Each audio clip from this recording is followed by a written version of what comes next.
If your community has ever been hit by disaster, if a friend has ever needed blood,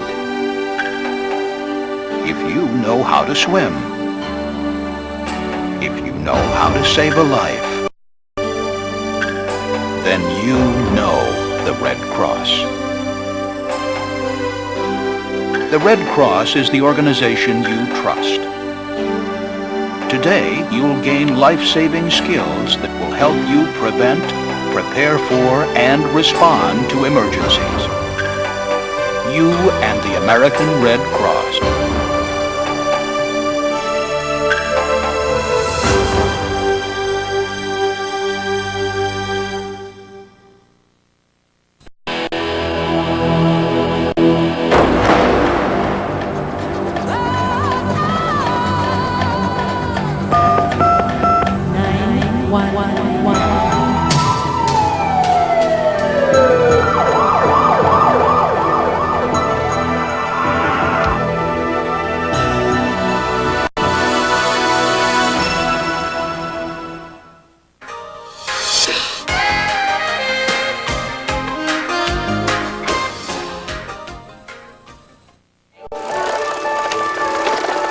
Turn left up here at the corner.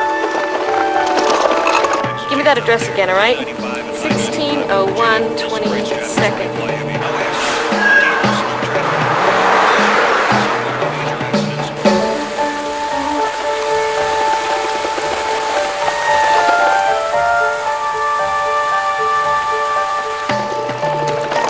Going with the red trim?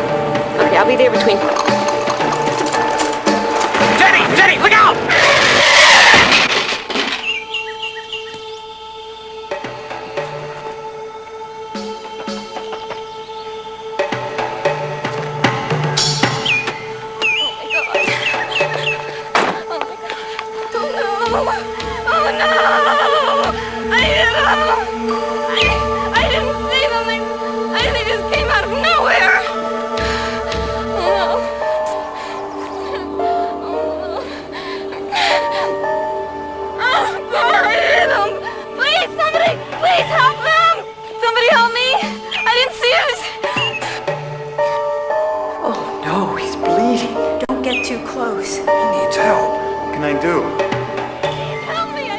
In an emergency, you can make a difference.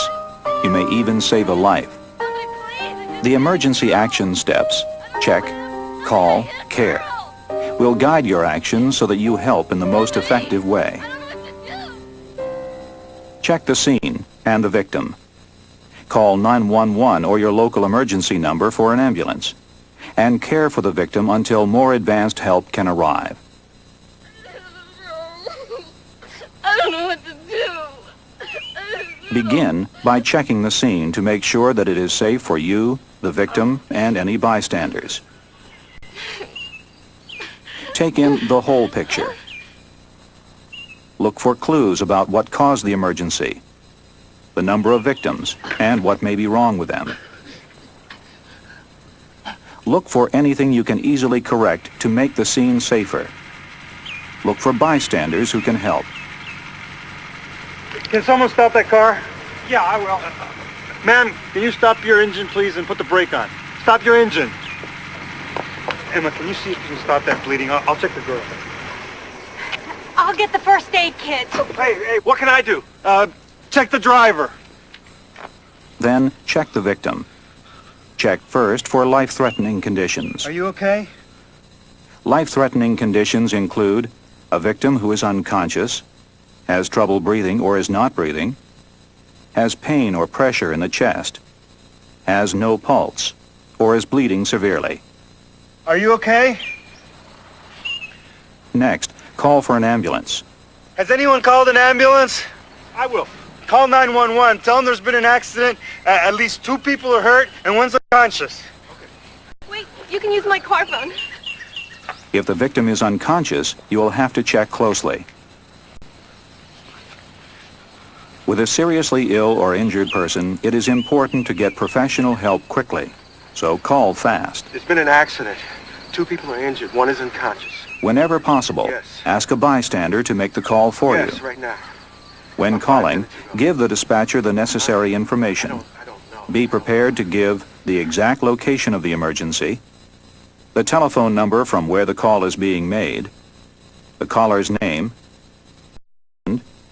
the number and condition of the victims, and what help is being given. Don't hang up until the dispatcher hangs up first. Some EMS dispatchers may be able to tell you how best to care for the victim. If you could roll your hand back here. Okay, just press that real hard against it. My name's Emma, and I've been trained in first aid. Can I help you? My daughter. Help my daughter.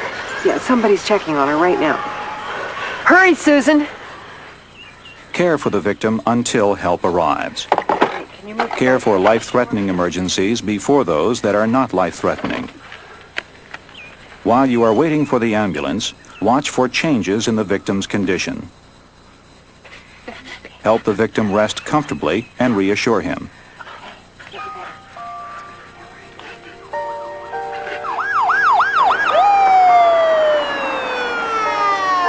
In any serious injury or illness, your decision to act is vital to the victim's survival. You can always do something to help.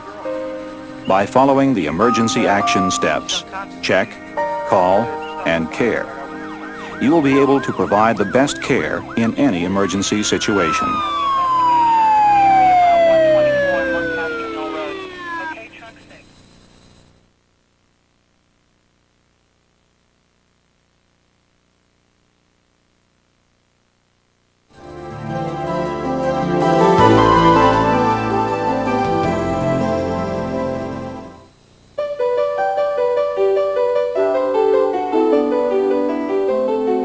The human body is not only a work of art, it's a work of precision. After generations of evolution, the basic systems of the human body have changed very little. The smallest living unit in the human body is the human cell. There are trillions of cells throughout the body, continually dividing and reproducing. Oxygen is essential to the life of all cells, and the body is organized to meet that requirement. As cells divide, they specialize to form different kinds of tissue. Tissues make up organs, and organs make up the various body systems. This video will review each of the major body systems. Understanding how body systems function normally will help you see more clearly what is happening when body systems fail from sudden illness or injury. Let's begin by looking at the respiratory system. The respiratory system provides the body with oxygen, which all cells need to survive. When you inhale, you draw air into the lungs through the airway. The air moves into progressively smaller passages that end in millions of tiny, thin-walled air sacs called alveoli. Here, oxygen passes into the bloodstream, and waste products like carbon dioxide pass into the lungs. You expel these waste products from the body when you exhale. The average person breathes between 10 and 20 times a minute in a steady rhythm. We can observe respiration by watching the chest rise and fall as the lungs expand and contract. The cardiovascular system works with the respiratory system to carry oxygen to every cell in the body.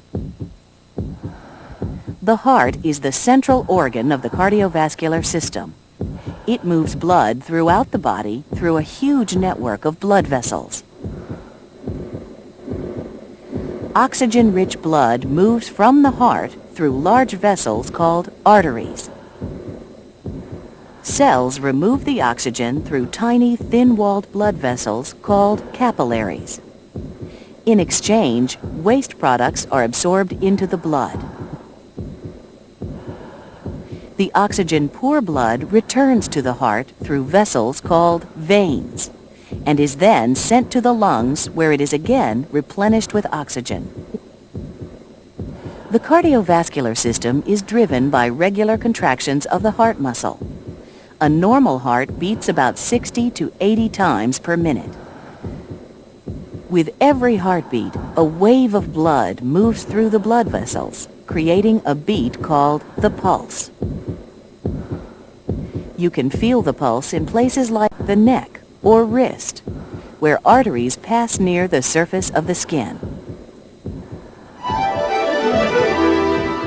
The most complex system in the human body is the nervous system. The nervous system includes the brain, the spinal cord, and a vast network of nerves. The brain controls every function in the body. The three primary functions are sensory, motor, and the integrated functions of memory, emotions, and use of language. The brain sends electrical impulses to the body through the spinal cord and the nerves that branch from it. In sensory control, impulses travel from the nerves to the brain to register sensation. In motor control, impulses move from the brain out through the nerves to direct the body to move. The most basic indication of a properly functioning nervous system is consciousness. The degree of consciousness can vary from unconscious to very alert. But at all times, our awareness of the world and control of our bodies depends on the performance of our nervous system. The musculoskeletal system is made up of the muscular and skeletal systems. Together, they support the body, protect internal organs, and allow movement. The skeletal system includes bones and ligaments. Bones are hard, dense tissue that form the framework of the body, the skeleton. Where bones come together, joints are formed. Joints are held together by fibrous bands that stretch, called ligaments. Bones vary in size and shape depending on their function. Some bones, like the skull, the rib cage, the spinal column, protect the organs inside them. The muscular system consists of muscles and tendons. Muscles are made of special tissue that can lengthen and shorten to produce movement. Most muscles attach to the bones by tough bands called tendons. Bones and muscles work together to make the body move. Whether muscles are voluntary, as in motor control, or involuntary, as in breathing, they are all controlled by the brain. Muscles also protect structures such as bones, nerves, and blood vessels. The integumentary system includes the skin, hair, and nails. The skin forms a continuous protective envelope that covers the entire body. The skin, made of tough, elastic fibers, keeps fluids inside our body and keeps germs out. When the skin is broken, germs, which can cause infection, can enter the body. The skin also helps maintain body temperature. Perspiration is released through openings in the skin called pores. When it evaporates, it cools the body. Also, blood vessels near the skin's surface can dilate and constrict to release and retain heat. These changes affect both the temperature and the coloring of the skin. Finally, the nerves in the skin are very sensitive to the sensations of touch, temperature, and pain, which make the skin a vital part of the body's internal communication network.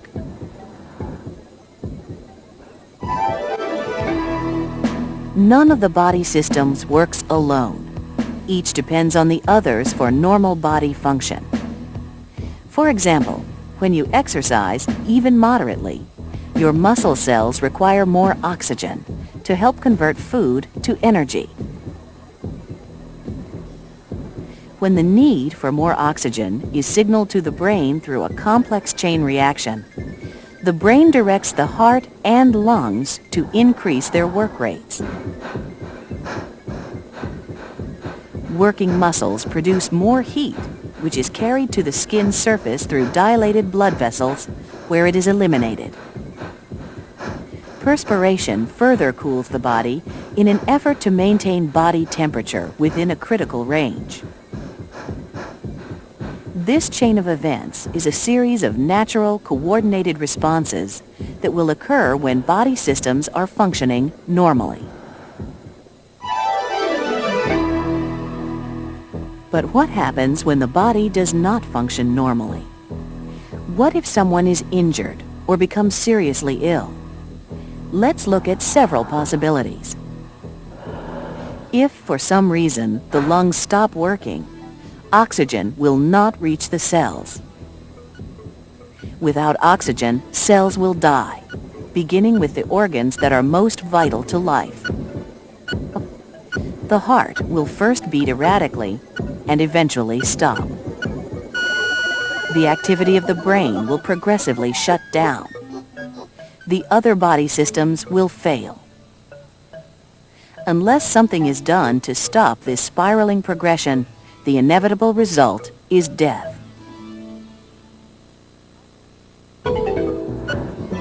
Likewise, if the heart fails to function, the circulatory system cannot circulate oxygen-rich blood to the cells.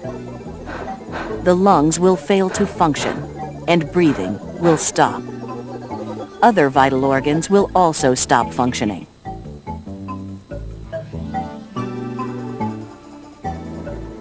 An injury to the blood vessels can cause severe bleeding. Severe, uncontrolled bleeding is also a life-threatening emergency. Some illnesses or injuries to the head or spine can disrupt the nervous system. Serious conditions affecting the brain will result in changes in levels of consciousness. Certain critical conditions can cause breathing and the heart to stop.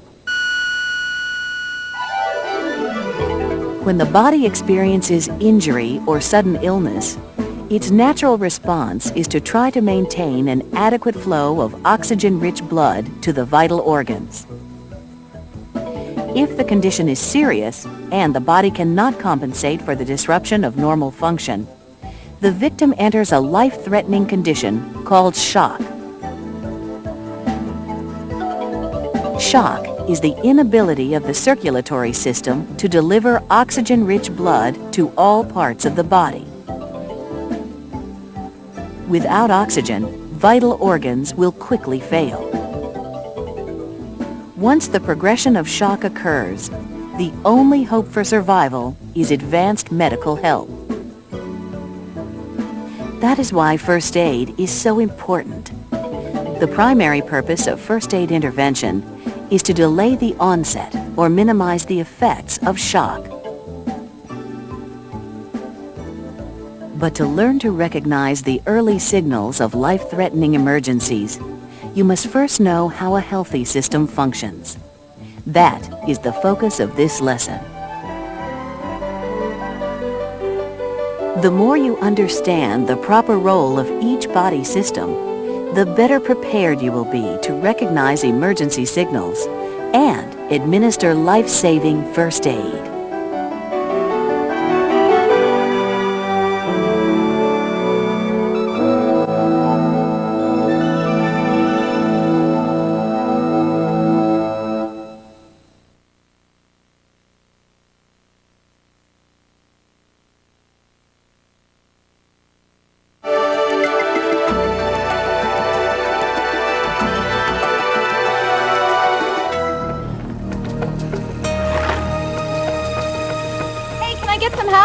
As a responder, there will be times when you come into contact with blood or body fluids.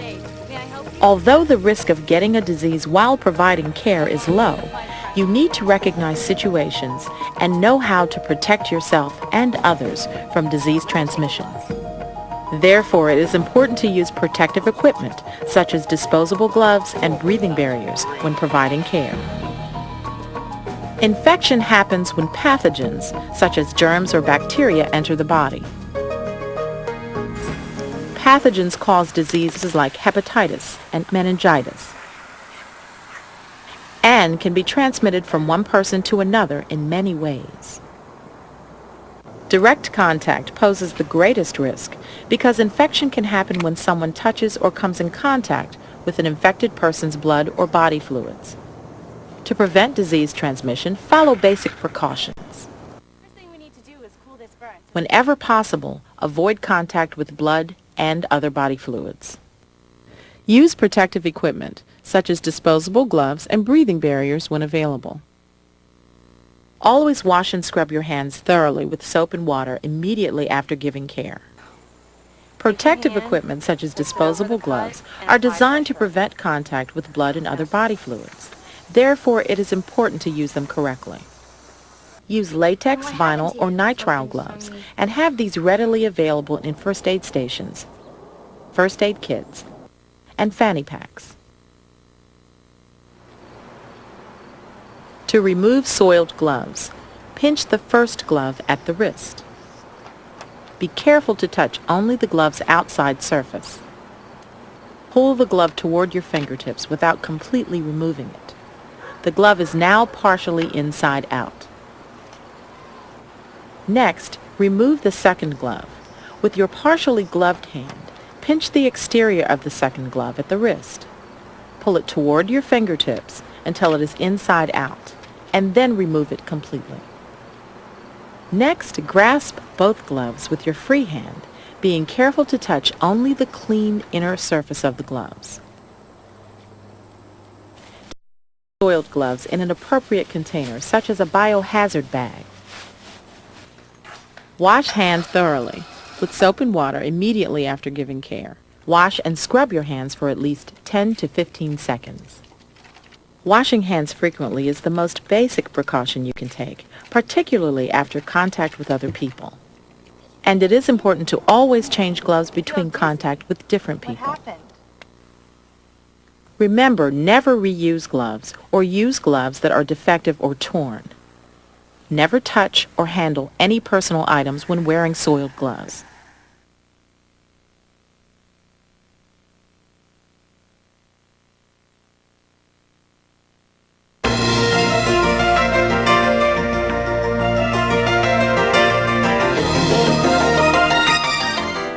When a victim appears to be unconscious, check the scene for safety. Then check the victim for life-threatening condition. Bob, To check if a victim is all right? unconscious, gently tap and you shout okay? to see if he responds. can you hear me? If the victim does not respond, call 911 or the local emergency number, or have someone else call. This is Mary Cole on the 4th floor. I've got an unconscious coworker. We need an ambulance here right away. Room 406, right turn around the elevator. I'm at extension 4100. Okay, I'm calling 911 and an AED's on the way. 4th floor, right? Yes, the 4th floor.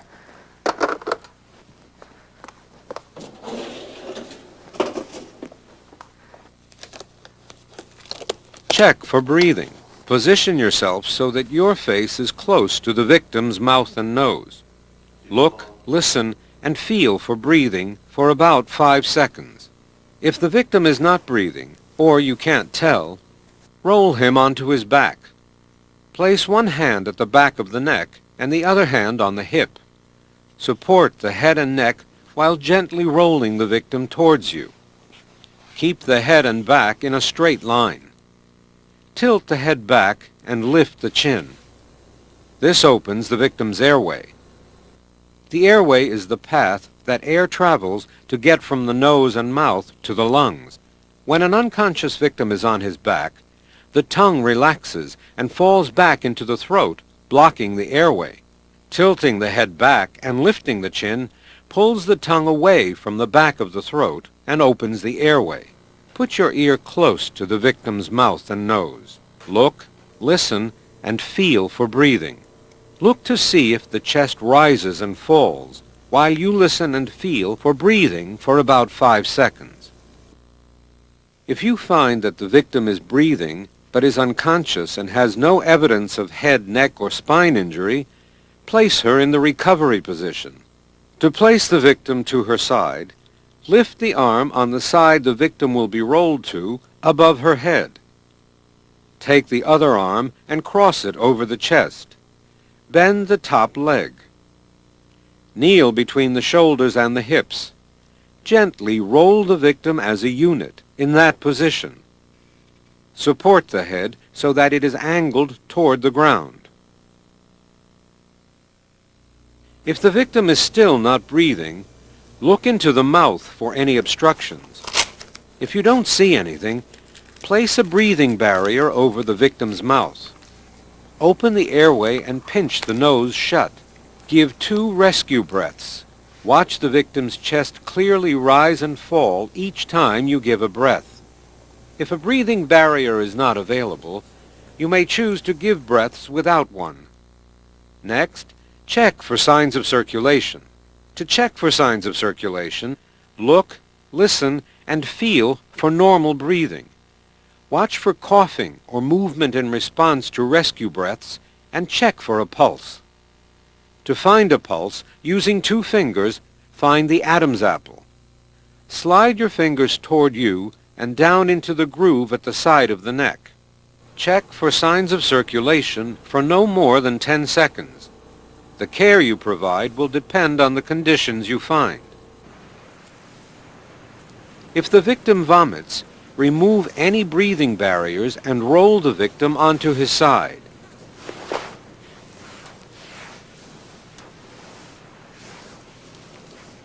Using your index finger, sweep out the mouth. To review, when checking a victim who appears to be unconscious, follow these steps. Check the scene for safety. Then check the victim. Bob, Gently are you tap all right? and shout to see if the victim responds. Are you okay? If the victim does not respond, call 911 or the local emergency Mary Cole on number the 4th or floor. have someone else call. Check for breathing. Position yourself so that your face is close to the victim's mouth and nose. Look, listen, and feel for breathing for about 5 seconds. If the victim is not breathing or you can't tell, roll him on his back. Support the head and neck while keeping the body in a straight line. Tilt the head back and lift the chin. This opens the airway. Next, look, listen, and feel for breathing for about 5 seconds. If the victim is not breathing, look in the mouth for any obstructions. If you don't see anything, put a breathing barrier over the victim's mouth and give 2 rescue breaths. If a breathing barrier is not available, you may choose to give breaths without one. Next, check for signs of circulation for no more than 10 seconds. The care you give will depend on the conditions you find.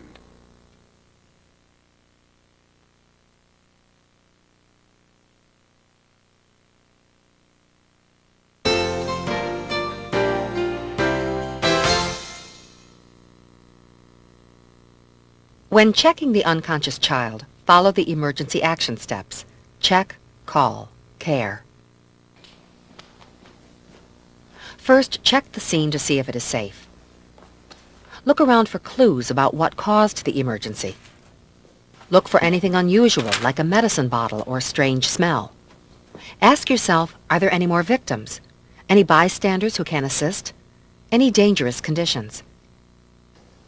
Check the child. Check for life-threatening conditions. Keep in mind that unconsciousness itself is a life-threatening condition. Check the child for consciousness by gently tapping the child's shoulder and shouting, "Are you okay?" Henry, are you okay? If the child does not respond, have someone else call 911 or the local emergency number. Susan, call 911. Henry's unconscious. Keep in mind that if you are by yourself, provide 1 minute of care.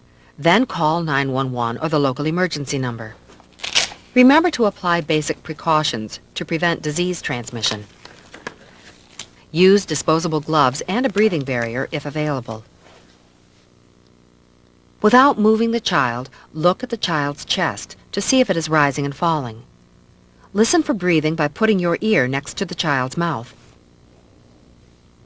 Feel for breathing by putting your face near the child's mouth. Look, listen, and feel for breathing for about 5 seconds. If the child is not breathing or you cannot tell, gently roll the child onto his or her back while supporting the head, neck, and back.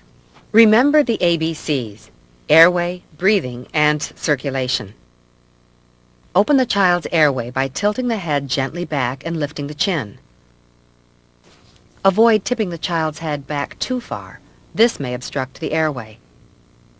If you suspect a head, neck, or back injury, perform a jaw thrust. Place one hand on each side of the child's head with your thumbs on the child's cheeks and your fingers under the back of the lower jaw next to the ears. Grab the back of the lower jaw next to the ears and lift with both hands. If the child is not breathing, give 2 rescue breaths.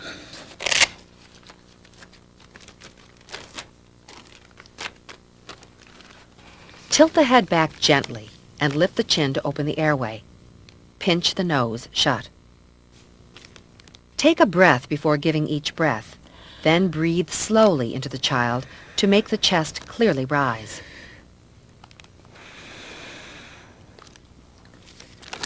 Check for signs of circulation and pulse for no more than 10 seconds.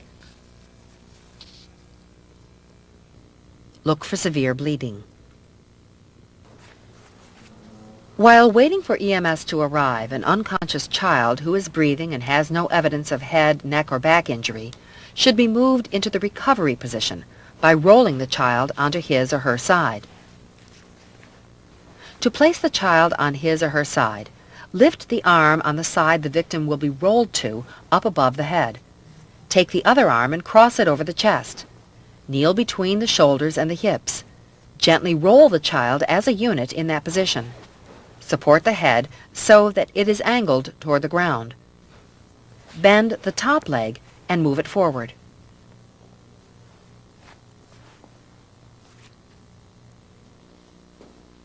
To review, when checking the unconscious child, first check the scene for safety, and then check the child. An unconscious child is a life-threatening emergency. Call 911 or have someone else call 911 or the local emergency number. Susan, call 911. Henry's unconscious. Without moving the child, look, listen, and feel for breathing for about 5 seconds. If the child is not breathing, roll the child onto his or her back while supporting the neck and head. Tilt the head back gently and lift the chin to open the airway. If the child is not breathing, give 2 rescue breaths. Check for signs of circulation and pulse for no more than 10 seconds. Care for the conditions you find.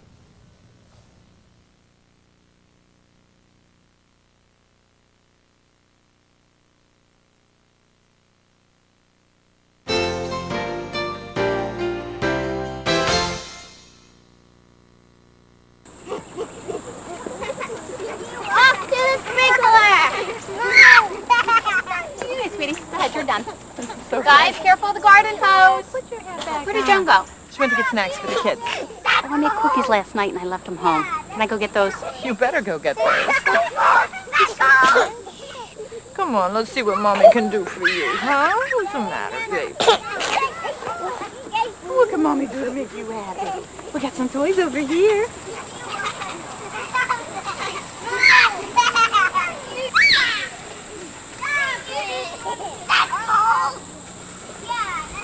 Hey there, I've got the juice.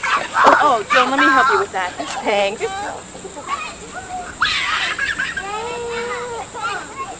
There you go. Stop it! Stop it! Oh, come on, guys. You know better than that. I'll be right back.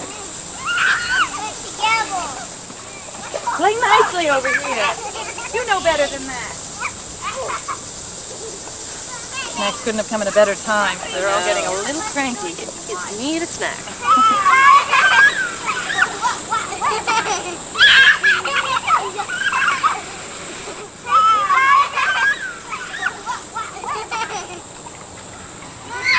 Lucy, where's Gabby? Gabby? Lucy, Gabby's in the water. No, get her out! Oh, my baby! Help my baby! Okay, I know what to do. Gabby? Gabby? Lucy, call 911. Gabby's unconscious. Yes, hello.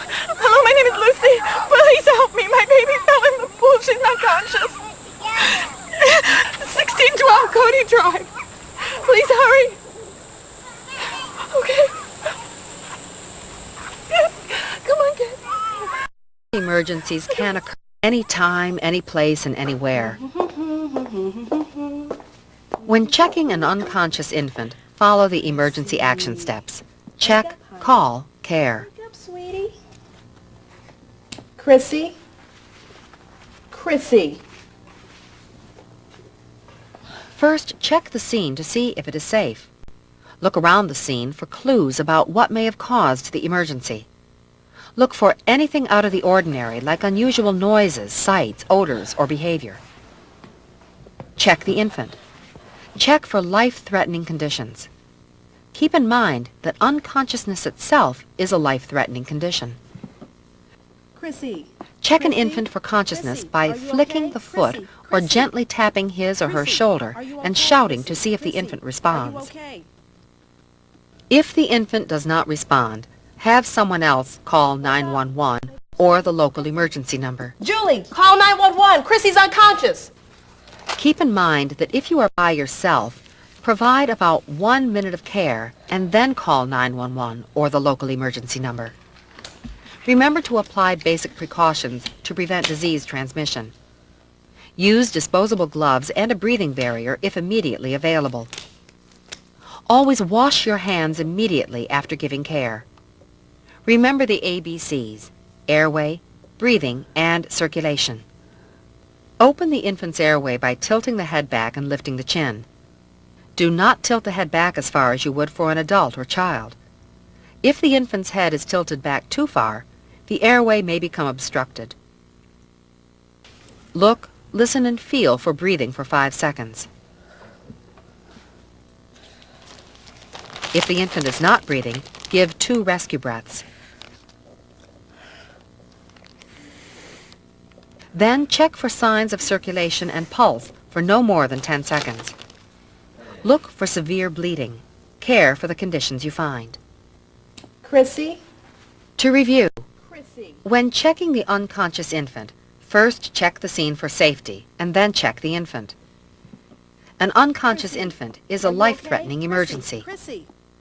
Have someone call 911 or the local emergency number. Julie, call 911. Chrissy's unconscious. Open the infant's airway by tilting the head and lifting the chin. Look, listen, and feel for breathing for about 5 seconds. If the infant is not breathing, give 2 rescue breaths. Then, check for signs of circulation and pulse for no more than 10 seconds and look for severe bleeding. Care for the conditions you find.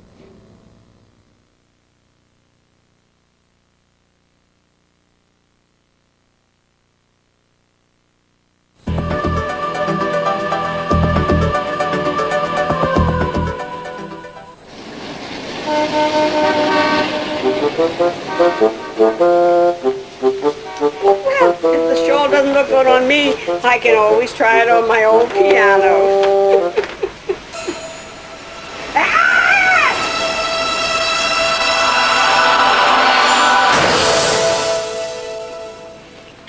When checking a conscious adult, look first for any life-threatening conditions. This is ridiculous. I can't seem to get up. Begin by talking to the person and any bystanders to find out what happened. I've had some first aid training. Can I help you? Yeah, sure. But please. Well, what's your name? Maxine Frank, but you can call me Maxine. You know, I really hate that name, Maxine. If the person can talk to you, you know she is conscious, breathing, and has a pulse. Look for severe bleeding. Maxine, but they don't call me Maxine. They call me... Whoa, I wouldn't try to get up just yet. Relax, Maxine. Everything's going to be okay. Now tell me how you fell. I missed the step. They don't make steps like they used to. Does anything hurt? My ankle. I think I did something to my ankle. Are you hurt anywhere else? No, I don't think so. Well, just to be sure, Maxine, I'm going to check that you're not hurt anywhere else. Once you have determined there are no obvious life-threatening conditions, check the person from head to toe. Note anything unusual, including bleeding, cuts, bruises, bumps, depressions, or pain. Start at the head. Notice if the person is drowsy or confused. Maxine, what day is it? It's Friday. I always meet my granddaughter every Friday at this time, and now I'm going to be late. Well, try to relax. I'm sure your granddaughter will understand. Oh, no, she won't, because she Look for abnormal breathing, won't know where she can including gasping, gurgling, or unusually fast, slow, or painful breathing. Does it hurt when you breathe? No. Okay, Maxine, I'm going to check your skin. Okay, but don't you mess up my makeup now. Took me almost an hour to put this face on this morning. Notice how the skin looks and feels. Does your head hurt anywhere? No, it's fine. Can you, maybe you can help me get up? Let's just... Have the person move each part of her body that doesn't hurt. Can you shrug your shoulders for me? Looking good. And now take a deep breath for me, Maxine. Asking her to take a deep breath enables you to check the chest and abdomen. You married? No. Well, let's get back to this. Maxine, move your arms. Does it hurt anywhere? No, I don't think so. Good. Now, can you wiggle your fingers for me? How am I doing? You're doing great. Now let's check your hips and legs, but don't move anything that's going to hurt you. Okay. Can you move your left leg? Yeah. Very good. Whoa. Easy. Yep, you definitely did something to your ankle. It's pretty swollen. But I'm not sure how bad it is. Maxine, I'm going to call for an ambulance. An ambulance? Why? I have to meet my granddaughter. We don't know how badly your ankle's injured. It's a good idea if we have someone else check it before you start walking on it again. Okay. Don't worry, Maxine. I'll stay with you. You're going to stay with me? You're a sweet boy. Would you like to meet my granddaughter? If you're not sure about the person's condition, call 911 or your local emergency number. When checking a conscious child, follow the same steps as when checking an adult. He's hurt. But because some children cannot talk or are shy or uncooperative, it may not be easy to complete your check. To overcome these challenges, explain what you're going to do before you do it. Use words that children will understand. Don't separate a young child from loved ones. When checking a child, start at the toes and move toward the head. And comfort and reassure the child. Okay.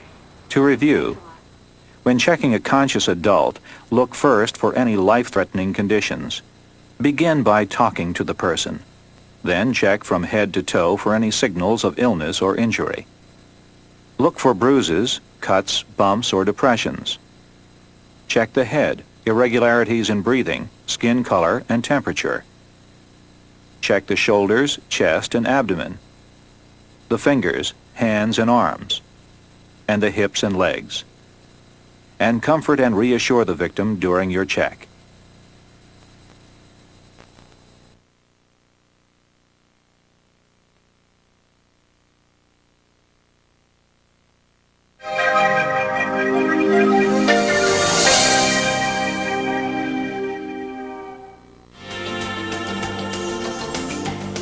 When you check an unconscious victim and find that your 2 initial breaths go in, next check for signs of circulation for no more than 10 seconds.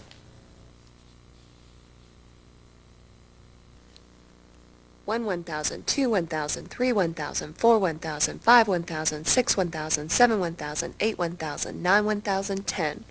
If the victim has a pulse but is still not breathing, begin rescue breathing. Open the airway by tilting the head back and lifting the chin. Pinch the nose shut. Take a breath and breathe into the victim. 1, 1,000, 2, 1,000, 3, 1,000, 4, 1,000. Give one rescue breath about every 5 seconds. 1, 1,000, 2, 1,000, 3, 1,000. Each breath should last about 2 seconds. 1, 1,000, 2, 1,000, 3, 1,000. Watch the chest clearly rise and fall with each breath. Avoid breathing in too hard or too long because the air could go into the stomach instead of the lungs. If the victim vomits, roll the victim on his or her side and sweep out the mouth.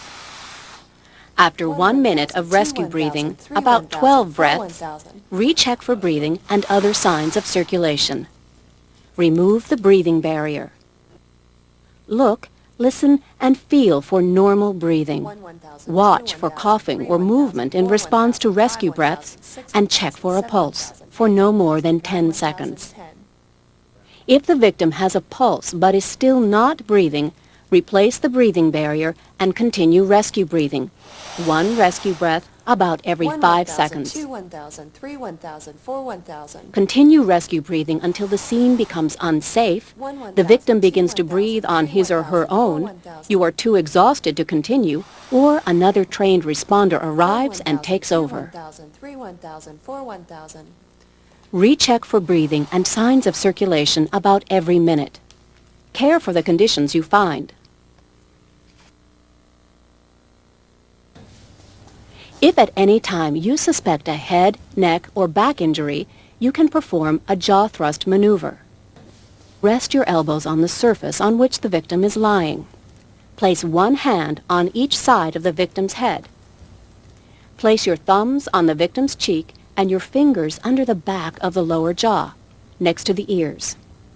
Grab the back of the lower jaw and lift with both hands. If the lips close, you can open the mouth with your thumb by pushing back the lower lip. If mouth-to-mouth breathing is necessary while maintaining the jaw thrust, close the victim's nostrils by placing your cheek tightly against them. Give 2 rescue breaths.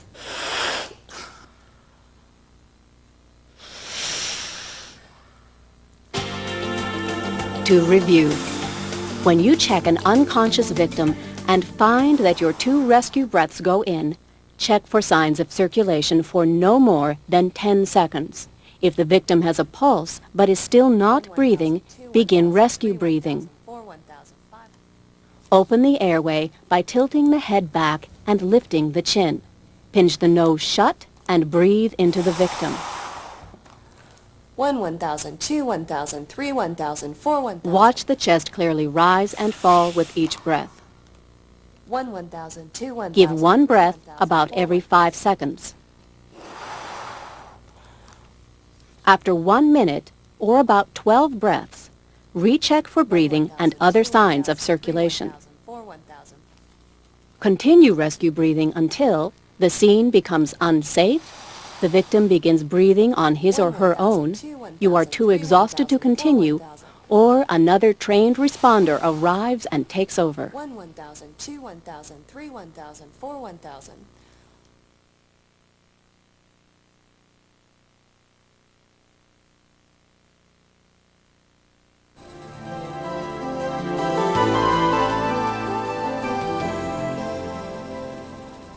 You may feel uncomfortable with the thought of mouth-to-mouth contact, especially with someone you don't know. Your worry is understandable, even though the chance of getting a disease during rescue breathing is low. There are, however, commercial devices which can help protect you from blood and other body fluids. Some devices are simple shields, small enough to fit in your pocket or first aid kit. Just place the barrier over the victim's mouth and breathe through the opening provided.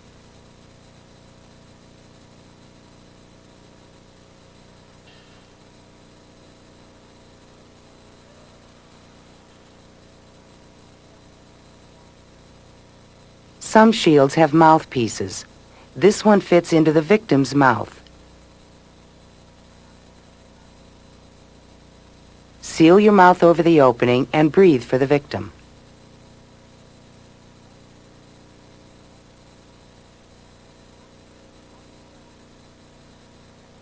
Other barriers may be masks, which have one-way valves. To assemble this mask, push out the dome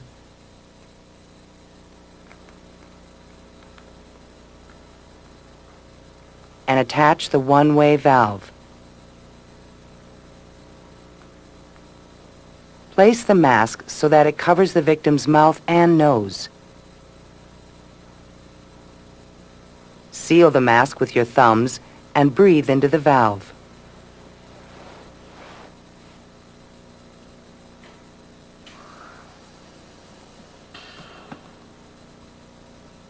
The one-way valve opens when your breath goes in, then closes so you don't breathe the escaping air. Remember, diseases are seldom transmitted during rescue breathing, but devices are available to help protect you if you choose to use them.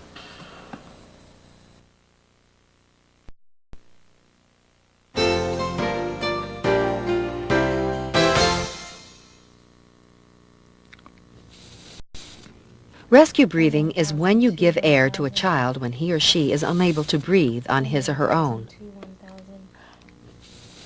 Perform rescue breathing when a child is not breathing but has signs of circulation. If you do not give prompt care, the child's heart may stop beating. Follow the emergency action steps. Check, call, care. First, check the scene for safety. Then check the child. Bobby, are you okay? Maureen, call 911. Something happened to Bobby. He's unconscious. Remember to apply basic precautions to reduce the risk of disease transmission by wearing disposable gloves and using a breathing barrier if available. Remember the ABCs: airway, breathing, and circulation. Open the child's airway by tilting the head back and lifting the chin. Do not tilt the head back as far as you would for an adult. If the child's head is tilted too far back, the airway may become obstructed. Check for breathing for about 5 seconds. Look, listen, and feel for breathing.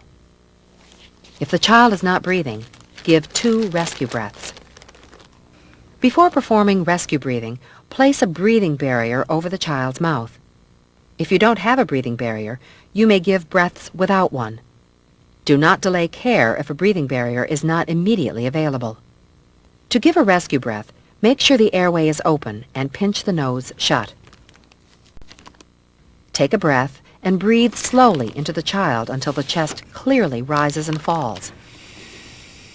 Each breath should last about 1.5 seconds. Give 2 rescue breaths. Check for signs of circulation.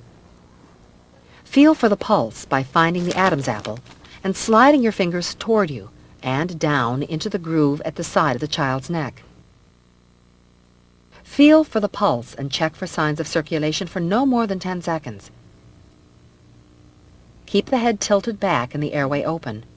Look, listen, and feel for breathing.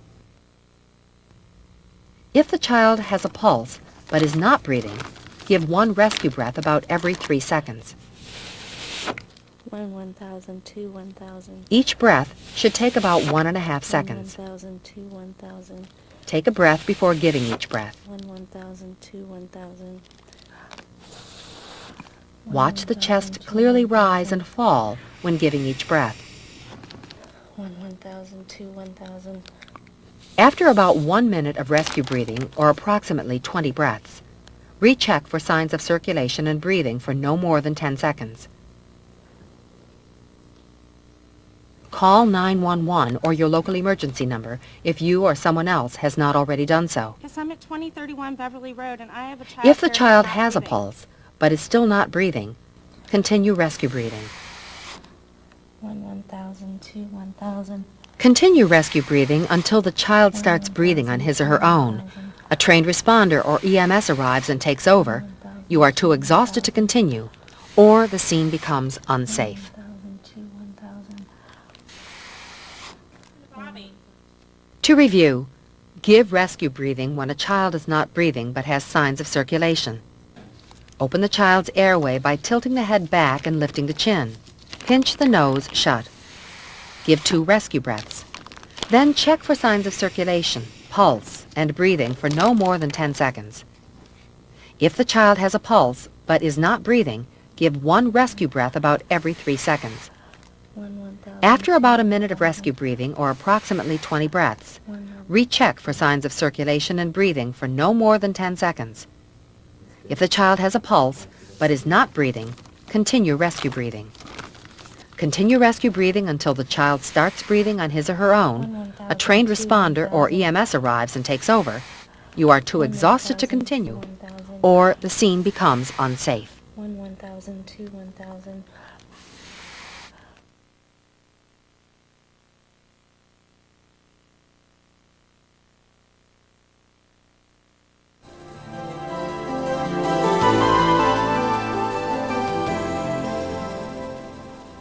You may feel uncomfortable with the thought of mouth-to-mouth contact, especially with someone you don't know. Your worry is understandable, even though the chance of getting a disease during rescue breathing is low. There are, however, commercial devices which can help protect you from blood and other body fluids. Some devices are simple shields, small enough to fit in your pocket or first aid kit. Just place the barrier over the victim's mouth and breathe through the opening provided.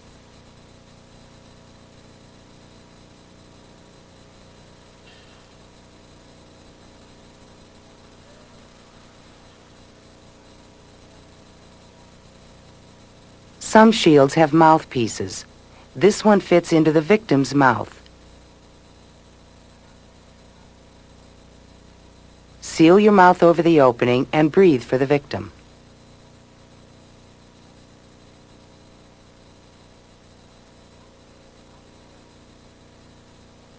Other barriers may be masks, which have one-way valves. To assemble this mask, push out the dome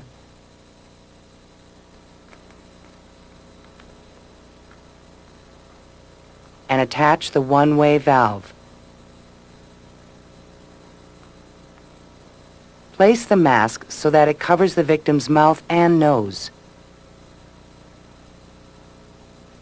Seal the mask with your thumbs and breathe into the valve.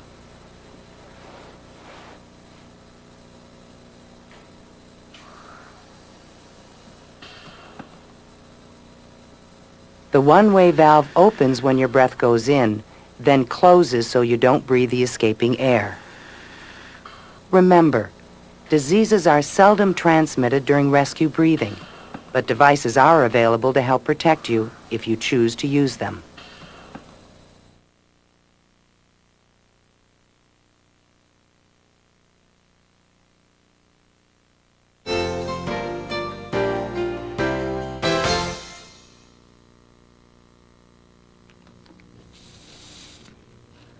Rescue breathing provides air or oxygen to an infant who is unable to breathe on his or her own. Perform rescue breathing when an infant is not breathing but has a pulse. If you do not give prompt care, the infant's heart may stop beating. Follow the emergency action steps. Check, call, care. Okay, Megan, we're going to go for a walk now. Megan? Megan? Megan? Megan? First, check the scene for safety. Then check the infant. Megan? Megan? Megan? Nancy, call 911. Megan's unconscious. Remember to apply basic precautions to reduce the risk of disease transmission by wearing disposable gloves and using a breathing barrier if immediately available. Remember to check for ABCs: airway, breathing, and circulation. Open the infant's airway by tilting the head back and lifting the chin. Remember that if the head is tilted back too far on an infant, the airway may become obstructed.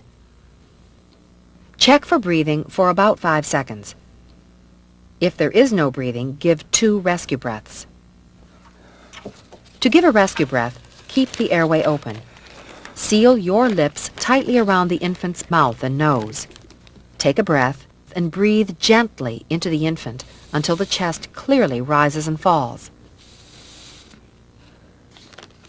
If you don't have a breathing barrier, give breaths without one. Then check the circulation and feel for a pulse for no more than 10 seconds. Look for severe bleeding.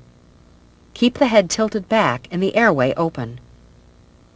Check an infant's pulse by finding the brachial pulse on the inside of the upper arm, between the infant's elbow and shoulder. Feel for the pulse for no more than 10 seconds. If the infant has a pulse but is not breathing, give 1 rescue breath about every 3 seconds. Each breath should last about 1.5 seconds. Watch the chest rise and fall when giving each breath. After about 1 minute of rescue breathing, or approximately 20 breaths, recheck the infant's pulse and breathing for no more than 10 seconds. If the infant has a pulse but is still not breathing, continue rescue breathing until EMS arrives or the infant starts breathing on his or her own. Call 911 or the local emergency number if you have not already done so.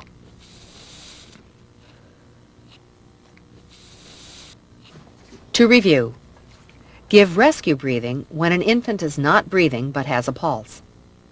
Tilt the head back and lift the chin to open the airway. Seal your lips around the infant's mouth and nose. Take a breath and breathe gently into the infant until the chest clearly rises and falls. Give 1 rescue breath about every 3 seconds for 1 minute, and then recheck pulse and breathing. If there is a pulse but no breathing, continue rescue breathing. Recheck pulse and breathing about every minute.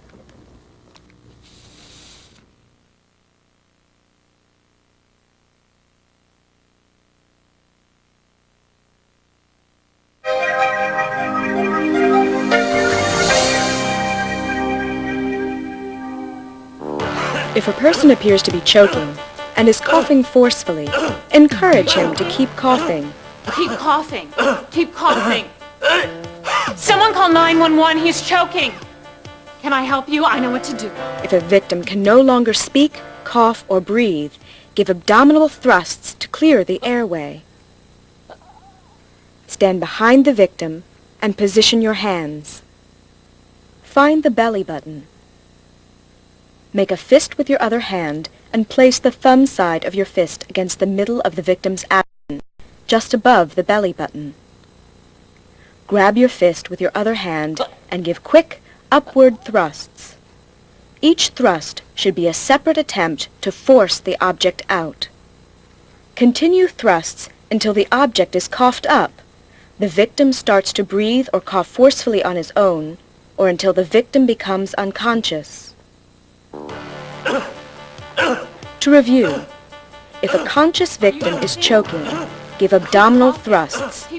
Have someone call 911 or the workplace emergency number. Stand behind the person. Place the thumb side of your fist just above the belly button. Grab your fist with your other hand. Give quick upward thrusts into the abdomen. Continue thrusts until the object is forced out, until the victim can breathe or cough forcefully on his own, or until the victim becomes unconscious.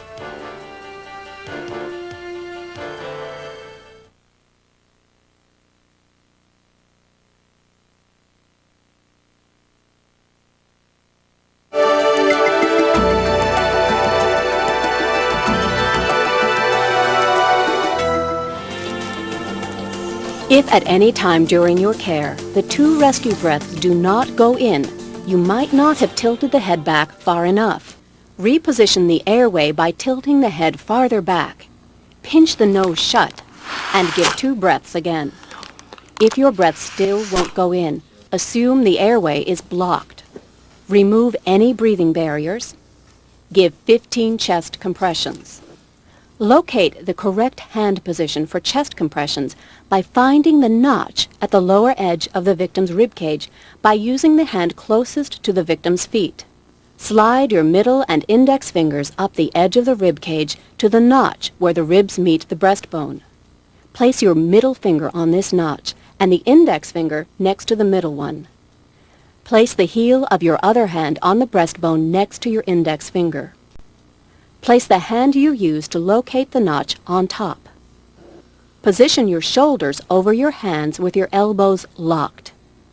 Compress the victim's chest straight down 15 times to a depth of about 2 inches and at a rate of about 100 compressions per minute. Look for a foreign object. Open the victim's mouth by grasping the tongue and lower jaw between your thumb and fingers and lifting upward. Look inside the victim's mouth for a foreign object. If you see something, remove it by sweeping it out with a finger. Replace the breathing barrier and give 2 rescue breaths.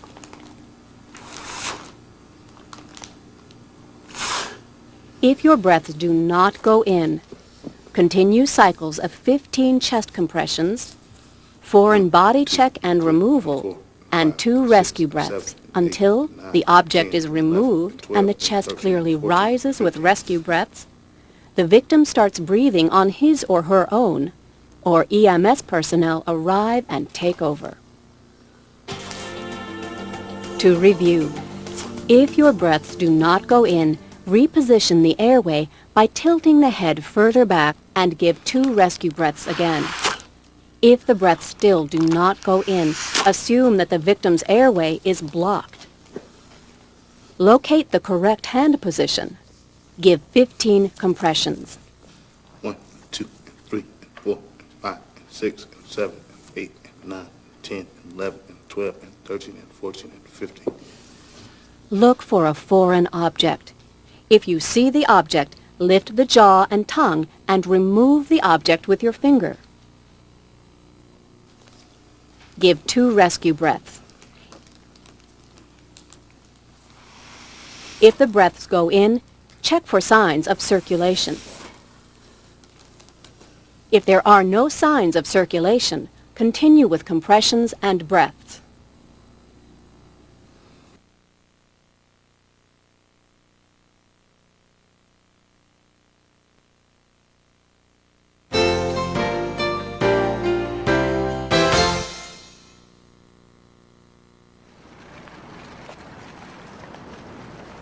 Oh, ma'am, let me help you with that. Oh, thank you so much. I don't think you'll have any problem just putting it right here in the bag. I don't think so either, ma'am. Oh, great. No candy until after lunch, Thomas. Come on, Nina.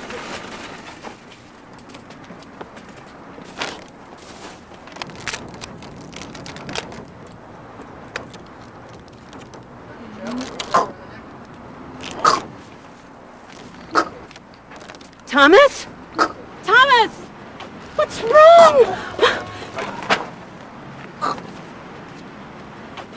Are you choking? Keep coughing. What's his name? Breathe. What's his name name? is Thomas. Thomas, keep coughing. I'm trained. I know exactly what to do. You want me to help him? Yes, please. Go call 911. Keep those people back. Watch those cars. Once you recognize that an emergency has happened, remain calm and follow your emergency action steps. Check, call, care. First, check the scene to see if it is safe. Look for clues that might tell you what has happened, and to identify bystanders who can assist. Then, check the child. First, check the child for any life-threatening conditions. A child with a breathing emergency has a life-threatening condition requiring your immediate response. Get consent from the parent or guardian before giving care. Your son is choking. I'm trained. You want me to help him? Yes. Tell the child or the child's parent or guardian your level of training and the care you are going to provide. The child may clutch at his or her throat, a universal gesture when choking. Also look for other unusual panicked behavior. If the child can speak, ask if he or she is choking. Are you choking? He can't breathe. Keep coughing. If the child is coughing forcefully, encourage the child to keep coughing. Communicate clearly with the child. Get at eye level. Talk slowly and in a friendly manner. Use simple words. If a child is conscious and cannot cough, speak, or breathe, assume that the airway is blocked. Go call 911. Keep those people back. Watch those cars. Call 911 or the local emergency number. A child is choking at Crossroads Center. Care for a child who is choking by giving abdominal thrusts. Let's take a look at how to give abdominal thrusts in more detail. Get the child to stand up and get behind him or her. Kneel if the child is short. Reach around the waist and feel for the belly button. Make a fist with the other hand and put it against the child's stomach. Place the thumb side of your fist just above the child's belly button. Grab your fist with your other hand and give quick upward thrusts. Remember that each thrust should be a separate attempt to force the object out. Continue giving abdominal thrusts until the object is forced out, or the child can speak, breathe, or cough on his or her own. If the child becomes unconscious, provide care for unconscious choking. Oh! Are you all right? Are you all right, honey? Oh, thank you so much. Thank you. You okay? To review. First, check the scene, then the child. Keep coughing. He What's his can't name? breathe. What's His name is Thomas. Thomas, keep coughing. If the child cannot cough, speak, cry, or breathe, give abdominal thrusts. Watch those people. Stay over here, honey. Place the thumb side of your fist just above the child's belly button. Grab your fist with your other hand. Give quick upward thrusts. Continue giving abdominal thrusts until the object is forced out or the child becomes unconscious. Oh! Oh!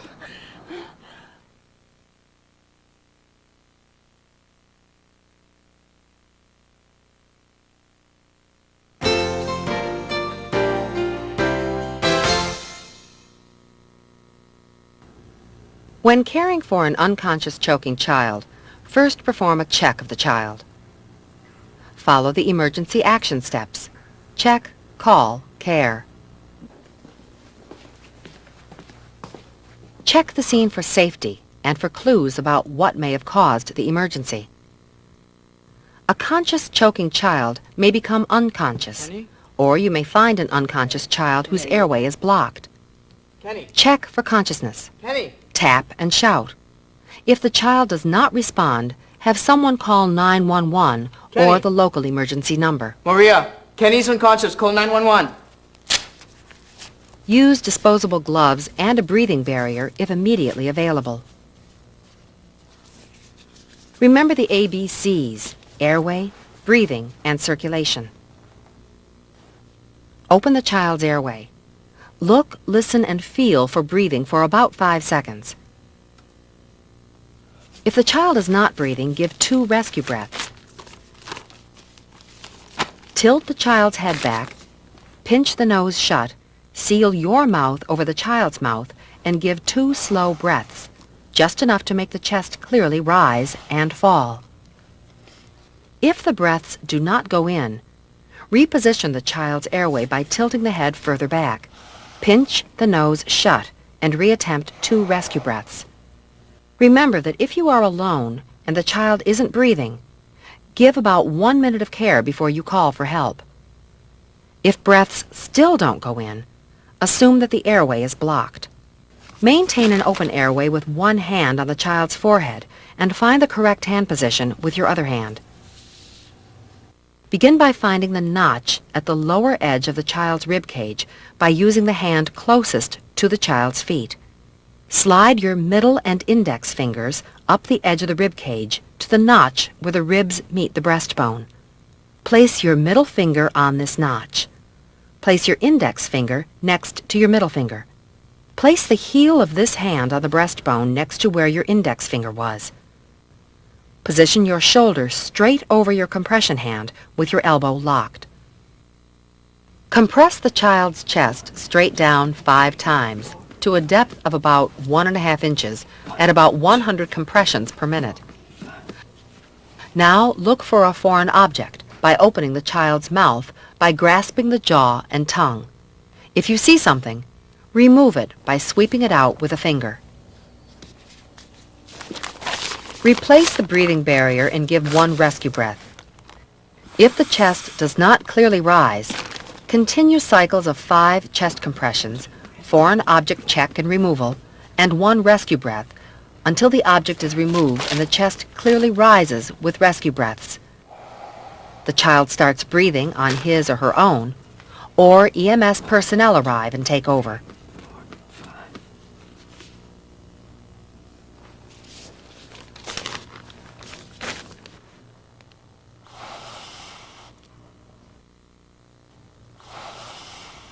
If breaths do go in, check for signs of circulation and pulse for no more than 10 seconds. Find the Adam's apple and slide your fingers toward you and down into the groove at the side of the neck. If there is a pulse and no breathing, begin rescue breathing. Give 1 breath every 3 seconds.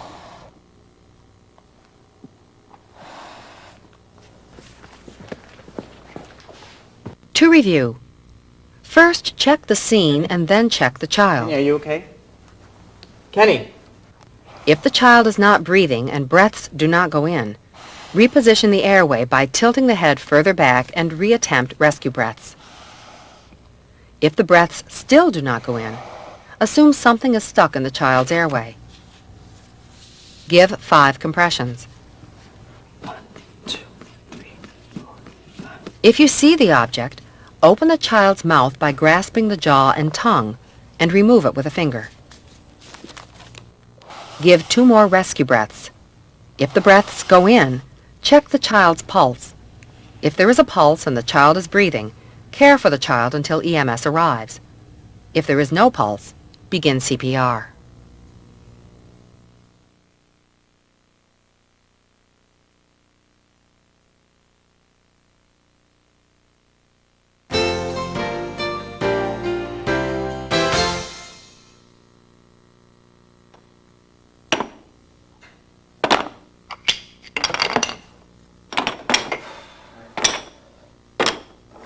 Sarah, are you choking?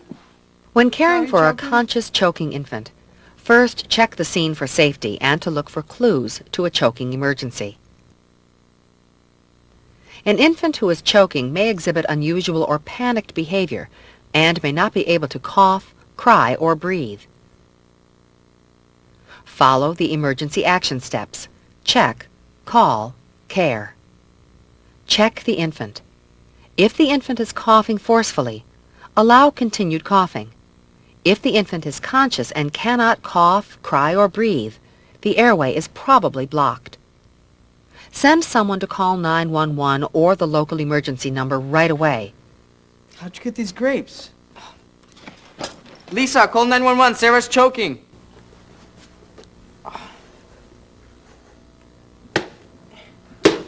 Give back blows and chest thrusts to force the object out of the infant's airway.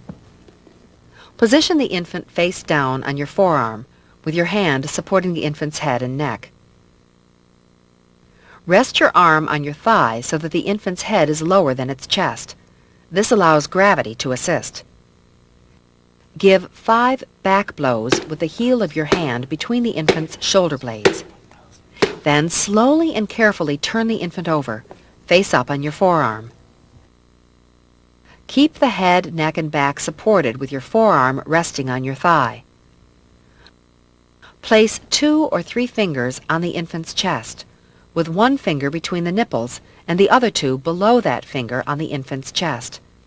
Give 5 chest thrusts with the 2 lower fingers about 1 inch deep. Each thrust is a separate attempt to force the object out.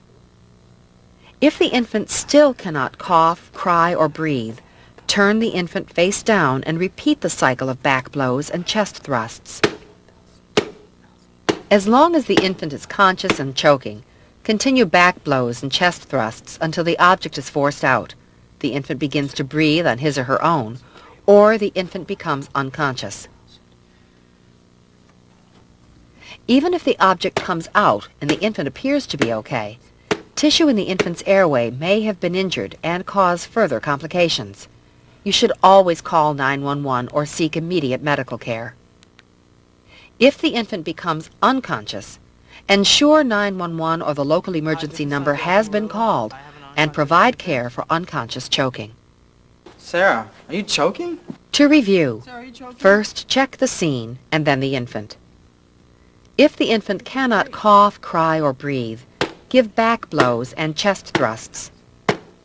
Position the infant face down on your forearm with your hand supporting the infant's head and neck. With the heel of your other hand, strike the infant between the shoulder blades 5 times. Turn the infant over and place 2 or 3 fingers in the center of the infant's breastbone, just below the nipples. Give 5 chest thrusts, with each thrust being about 1 inch deep. Continue giving back blows and chest thrusts to the infant until the infant begins to breathe on his or her own, or the object is forced out, or the infant becomes unconscious.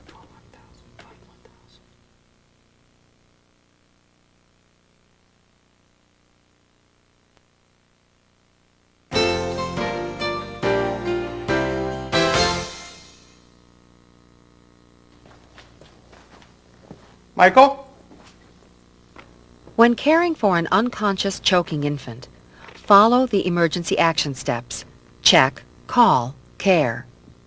Check the scene for safety and for clues about what may have caused the emergency. Michael? Immediately put the Michael, infant wake on a up. firm, flat surface Michael. like the floor or a table. Wake up. Michael, Check the infant for consciousness. wake up. A conscious choking infant Michael. may become unconscious, Wake up, Michael. or you may find an unconscious Michael. infant whose airway is blocked. Michael, wake up. Check for consciousness by flicking the underside of the foot and gently tapping the infant's shoulder and shouting to see if the infant responds. Michelle, call 911. Michael's unconscious. If the infant does not respond, send someone to call 911 or the local emergency number right away. Apply basic precautions to reduce the risk of disease transmission. Use disposable gloves and a breathing barrier if immediately available. Remember the ABCs: airway, breathing, and circulation. Open the infant's airway by tilting the head back slightly and lifting the chin. Look, listen, and feel for breathing for about 5 seconds. If the infant is not breathing, give 2 rescue breaths. Keep the infant's head tilted back to maintain the open airway. Seal your lips tightly around the infant's mouth and nose. Take a breath and breathe into the infant, just enough to make the chest rise. If the breaths do not go in, reposition the infant's airway by tilting the head further back and reattempt 2 rescue breaths. If the breaths still do not go in, assume the airway is blocked. Remove the breathing barrier if you are using one. Maintain an open airway with one hand on the infant's forehead and find the correct hand position with your other hand. Locate your finger position by imagining a line running across the chest between the nipples. Place the index finger of your hand closest to the infant's feet on the breastbone just below this imaginary line. Place 2 fingers next to your index finger on the breastbone. Use the 2 fingers to compress the infant's chest straight down to a depth of about 1/2 to 1 inch. Give 5 compressions at a rate of at least 100 compressions per minute. Now look for a foreign object. Open the infant's mouth by grasping the tongue and lower jaw and lifting the jaw upward. Look inside for a foreign object, and if you see something, sweep it out with your small finger. Replace the breathing barrier if you have one and give 1 rescue breath. If the chest does not clearly rise, continue cycles of 5 chest compressions, foreign object check and removal, and 1 rescue breath until the object is removed and the chest clearly rises with rescue breaths. The infant starts breathing on his or her own, or EMS personnel arrive and take over.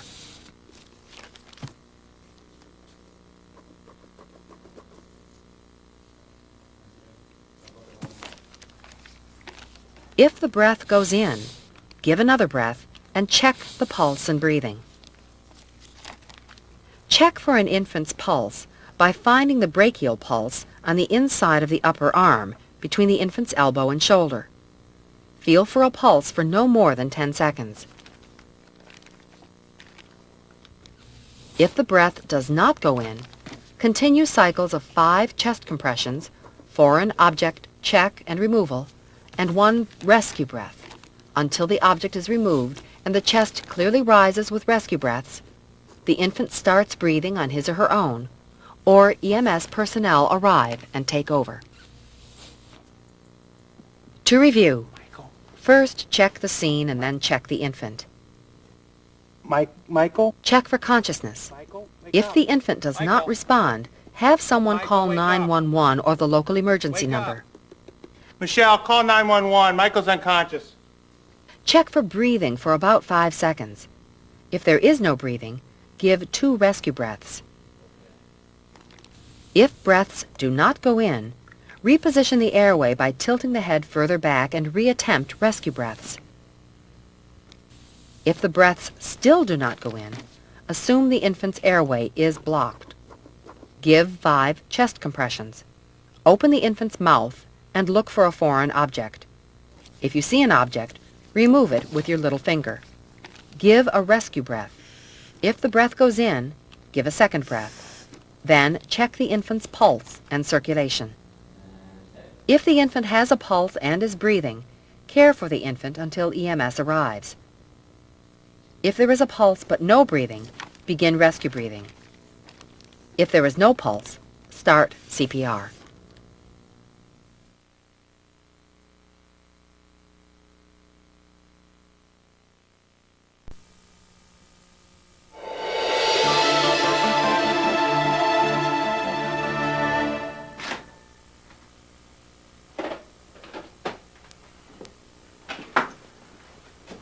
What's for breakfast? I don't know. Is that going to be your lunch? Yeah, I'm gonna fix it though. All right. Well, let me fix you some pancakes or sausage or bacon. You got to eat, honey. No, I really don't want anything. Thank you, dear. What's the matter? Oh, it's heartburn. You don't look so good. Gonna be okay? Yeah, I'll be all right.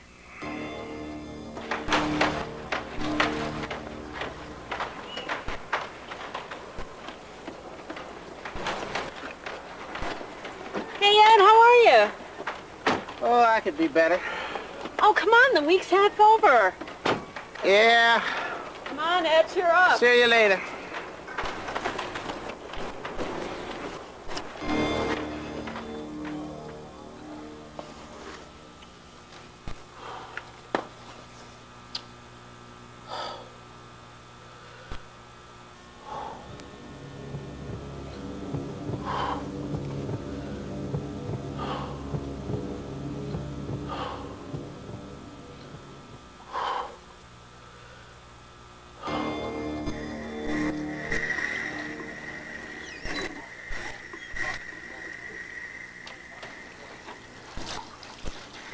Hey, how's it going?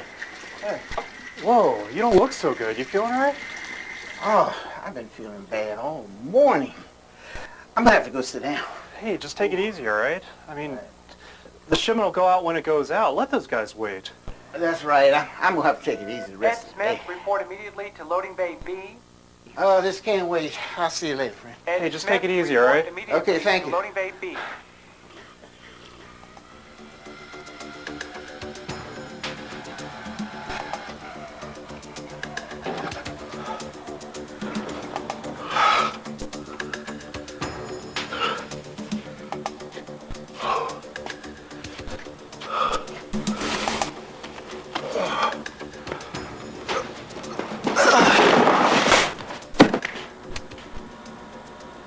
Ed? Hey, Ed.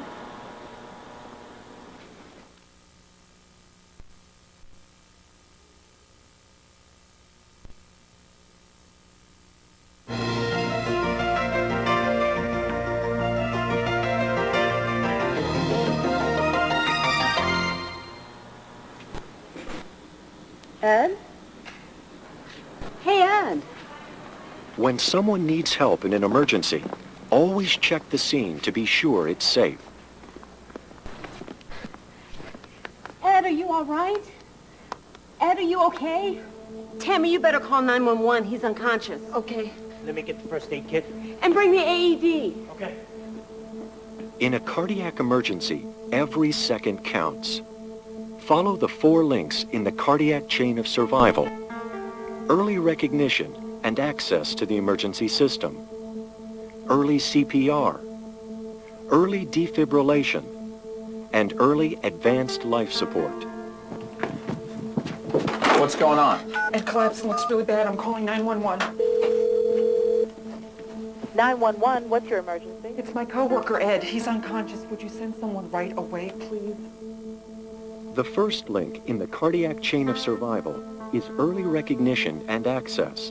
Recognizing an emergency exists and calling 911 or the local emergency number activates the EMS system. He's not breathing.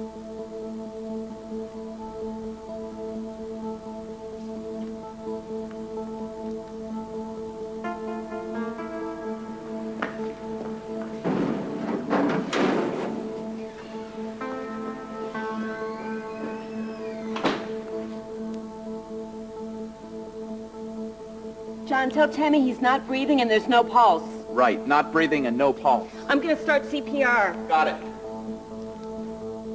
Early CPR is the second link in the cardiac chain of survival.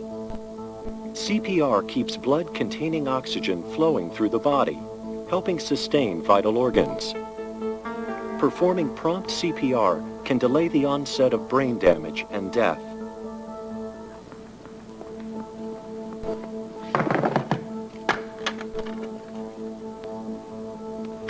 Stop CPR and check to see if he has a pulse. He hasn't got a pulse.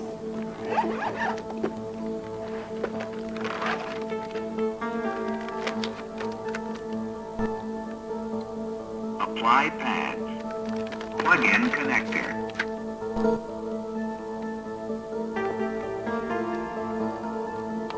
Apply pads. Plug in connector. Early defibrillation is the third link in the cardiac chain of survival. Automated external defibrillators, AEDs, analyze the heart's rhythm and, if necessary, prompt the responder to deliver an electrical shock to the heart. This shock, called defibrillation, attempts to reestablish a normal heart rhythm. Each minute defibrillation is delayed reduces the victim's chance of survival by about 10%. Analyzing heart rhythm. Do not touch the patient. Okay, analyzing. Everybody staying clear. Shock advised. Charging. Okay, shock advised. Everybody staying clear. Deliver shock now. Okay, shock advised. Staying clear. Shock delivered. Analyzing heart rhythm. Rapid response is the key to saving lives in medical emergencies. If a workplace-trained responder with an AED can provide care before the arrival of advanced life support, the victim has a better chance of survival. Paramedics can give early advanced life support, the fourth link in the cardiac chain of survival. In a cardiac emergency, when every second counts, following the links of the cardiac chain of survival can mean the difference between life and death.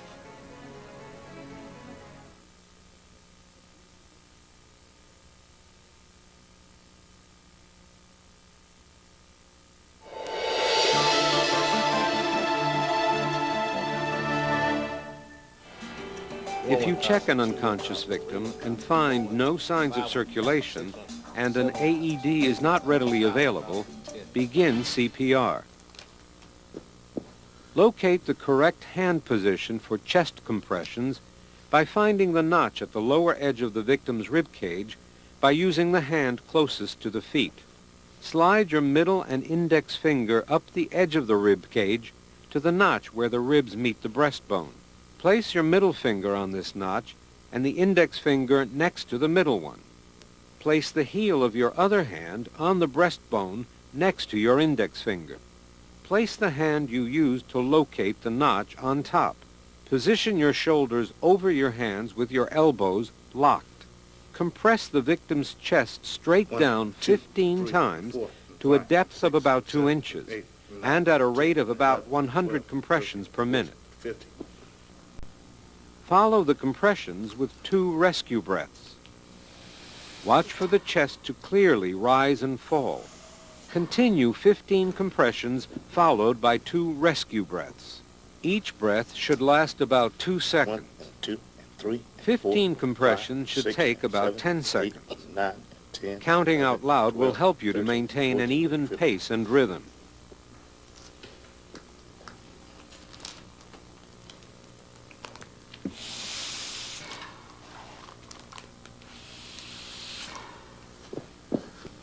Keep the down and up motion of each compression smooth, pushing with the weight of your upper body, not with your arms. By compressing the heart between the breastbone and spine, you force blood containing oxygen to vital organs throughout the body. After 1 minute of compressions and breaths, about 4 cycles, recheck for signs of circulation for no more than 10 seconds. If there are no signs of circulation, continue cycles of 15 compressions and 2 breaths. Once you start CPR, continue until the scene becomes unsafe. You can feel a pulse, and AED becomes readily available. You are too exhausted to continue, or another trained responder arrives and takes over. Recheck for signs of circulation every few minutes to determine any changes in the victim's condition. 1, 2, 3, 4, 5, 6, 7, 8, 9, 10, 11, 12, 13, 14, 15. To review, if a victim has no signs of circulation and an AED is not readily available, begin CPR. Find the proper hand position. Give 15 chest compressions. 3, 4, 5, 6, 7, 8, 9, 10, 11, 12, 13, 14, 15. Give 2 rescue breaths.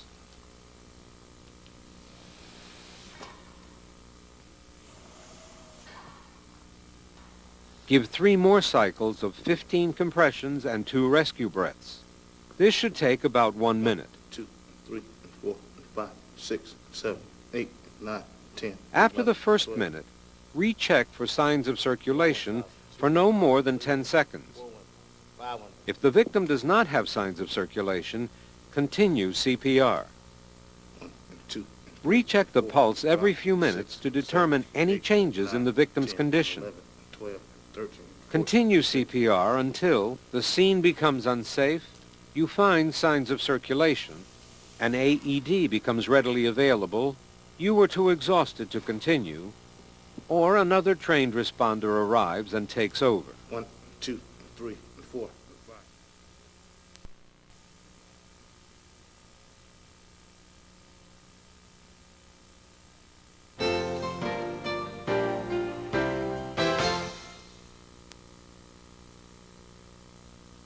CPR is the care given to a child who is not breathing and does not have a pulse.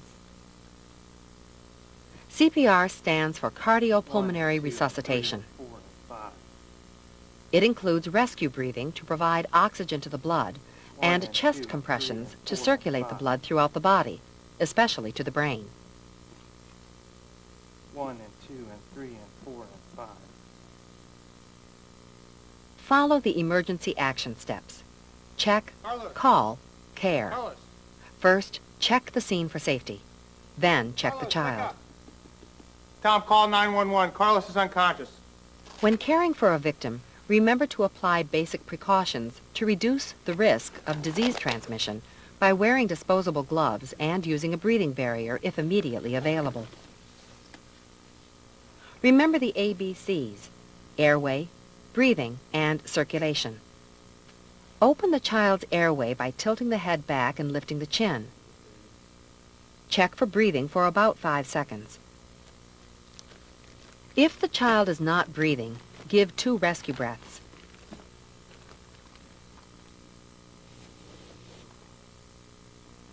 Check for signs of circulation and pulse for no more than 10 seconds. If the child is still not breathing and has no pulse, begin CPR. Place your hand on the child's forehead to keep the airway open. Find the notch at the lower end of the child's breastbone with the hand that is closest to the child's feet.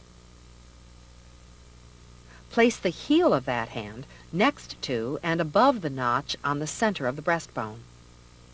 Position your shoulder over your hand and give compressions. Compress the chest about 1½ inches. Use your body weight, not your arm, to compress the chest.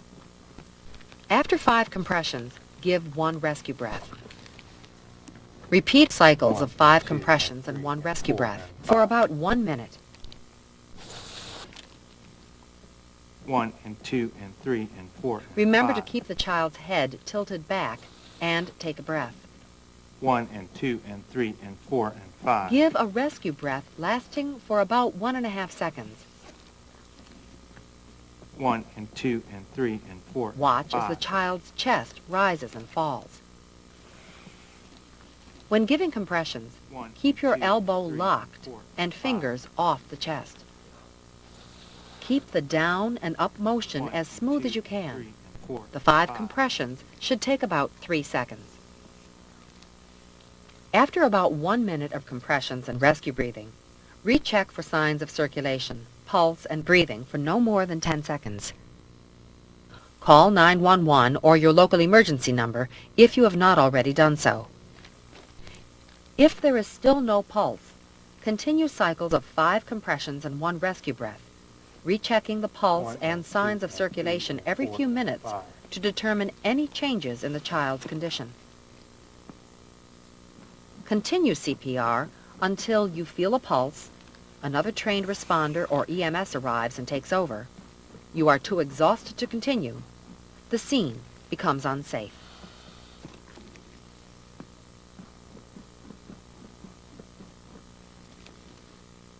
To review, give CPR if the child is not breathing and has no pulse. Carlos, wake up. Tom, call 911. Carlos is unconscious. After checking an unconscious child and determining that the child is not breathing and has no pulse, begin CPR immediately. Find your hand position. Give 5 compressions. Give 1 rescue breath. Then repeat compressions and breaths. After about a minute, recheck the pulse and breathing. If the child still has no pulse, call 911 or the local emergency number if you have not already done so. Continue cycles of compressions and breaths. Recheck pulse every few minutes.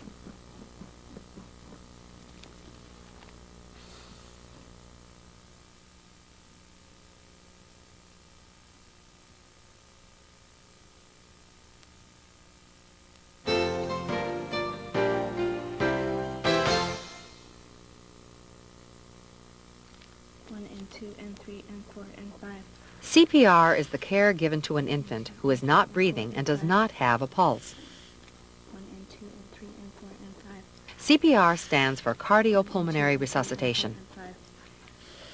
It includes rescue breathing to provide oxygen to the blood and chest compressions to circulate the blood throughout the body, especially to the brain.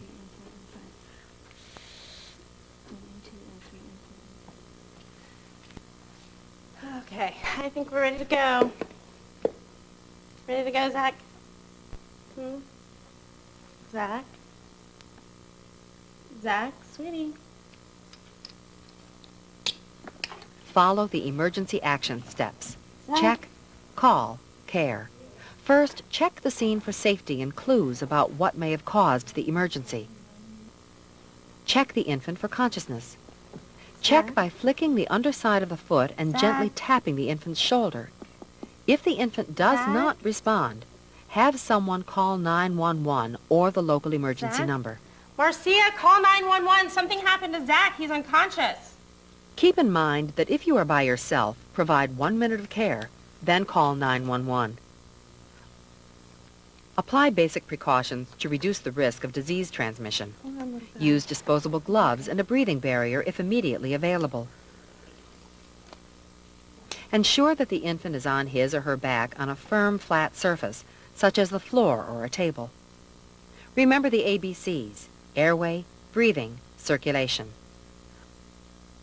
Open the infant's airway by tilting the head back slightly and lifting the chin. Check for breathing for about 5 seconds. If the infant is not breathing, give 2 rescue breaths.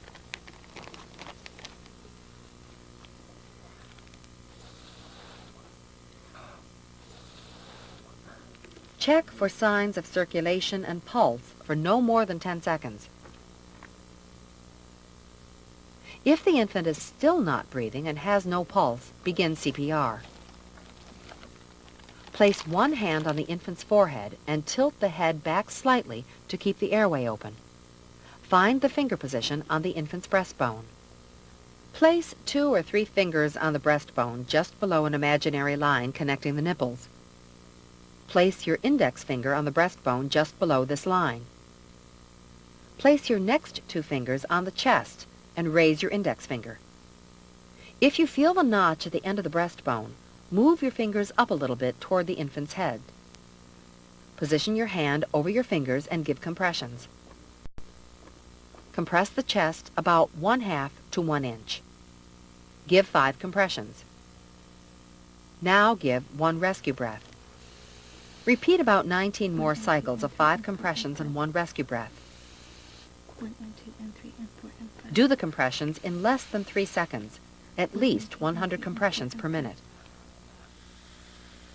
Counting out loud will help you keep the correct pace and rhythm. 1 and 2 and 3 and 4 and 5. Try to keep the down and up motion as smooth as 1 possible. and 2 and 3 and 4 and 5. Take a breath before giving each breath, keeping the infant's head tilted back. Give a rescue breath lasting for about 1.5 seconds. Watch as the infant's chest rises and falls. After 20 cycles of 5 compressions and 1 rescue breath, recheck for pulse and breathing for no more than 10 seconds. If at any time you feel a pulse, stop CPR and continue care. If the infant still has no pulse, continue cycles of compressions and breaths. Rechecking the pulse every few minutes to determine any changes in the infant's condition. 1 and 2 and 3 and 4 and 5. 1 and 2 and 3 and 4. Once you begin CPR, continue until you can feel a pulse. Another trained responder or EMS arrives and takes over. You are too exhausted to continue, or the scene becomes unsafe. 1 and 2 and 3 and 4 and 5. 1 and 2 and 3 and 4 and 5. Zach? To review, give CPR if the infant is not breathing and has no pulse. Check the unconscious infant. If you determine the infant is not breathing and has no pulse, begin CPR immediately. Find your finger and hand positions. Give 5 compressions. Give 1 rescue breath. 1 and 2 and 3. Repeat cycles of compressions and breaths. After about a minute, recheck the pulse and breathing. If the infant still has no pulse, continue cycles of compressions and breaths. Recheck pulse and breathing every few minutes. 1 and 2 and 3 and 4 and 5. 1 and 2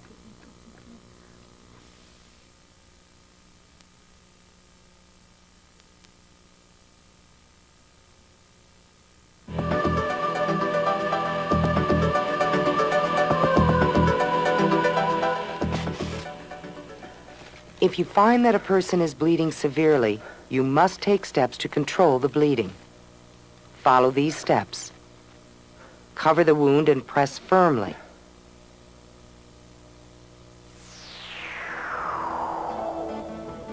Elevate and bandage. If bleeding does not stop, squeeze the artery against the bone.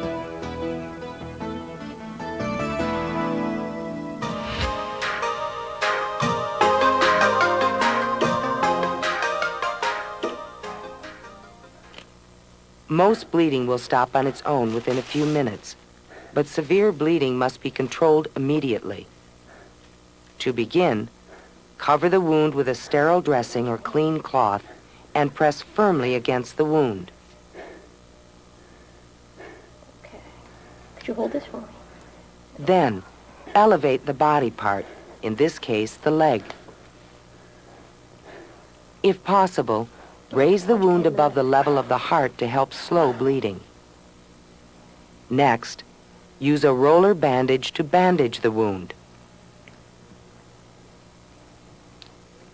Cover the dressing completely using overlapping turns.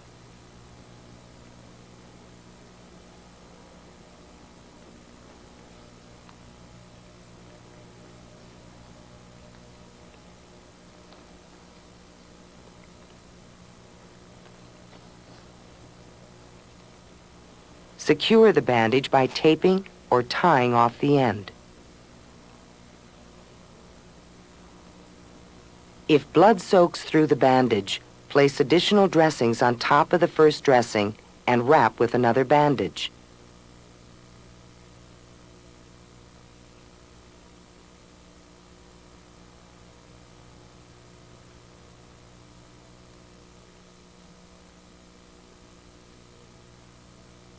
If bleeding still does not stop, find the appropriate artery and squeeze the artery against the bone.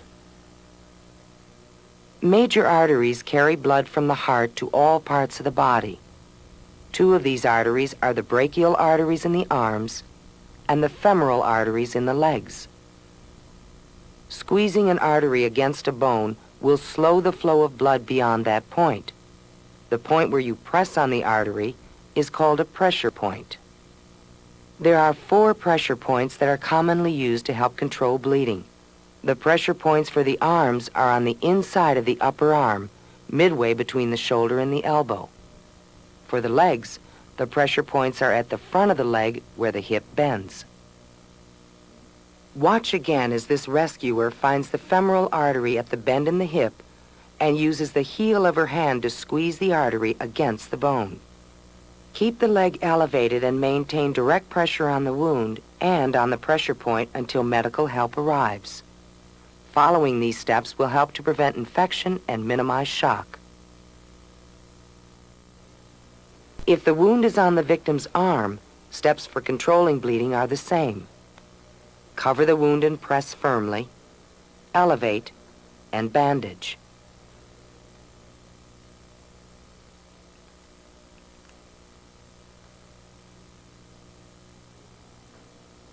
Hold that right there. If bleeding does not stop, add additional dressings and bandage.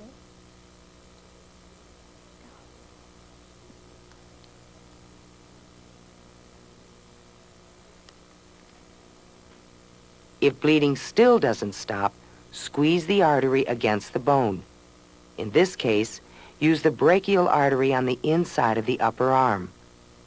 Press firmly with your fingers, squeezing the artery against the underlying bone.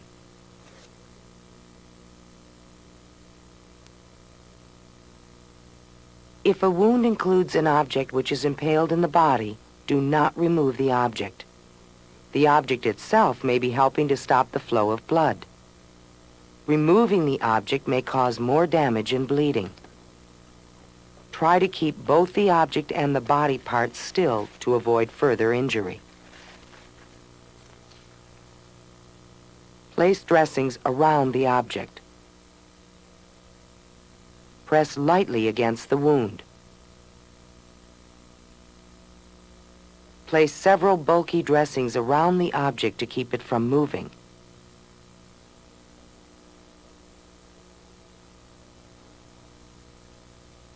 Apply a roller bandage over the dressings and around the object. Use overlapping turns until the dressings and object are secured in place.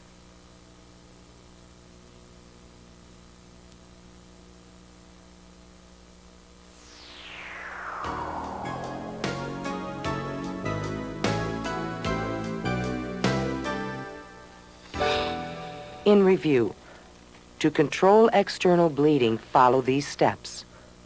Cover the wound and press firmly. Elevate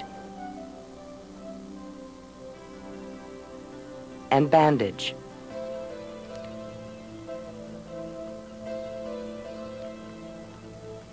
If bleeding does not stop, apply additional dressings and bandage.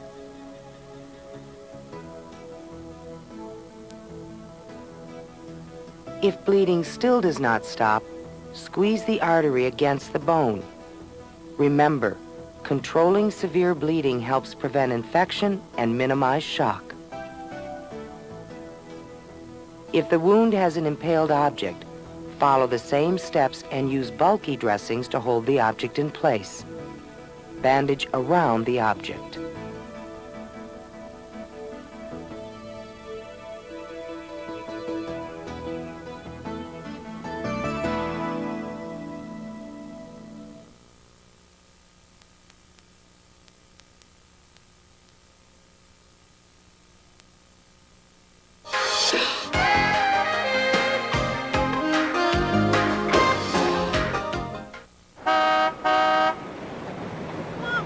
Would you hurry up, please? I'm hurrying. Traffic is very heavy.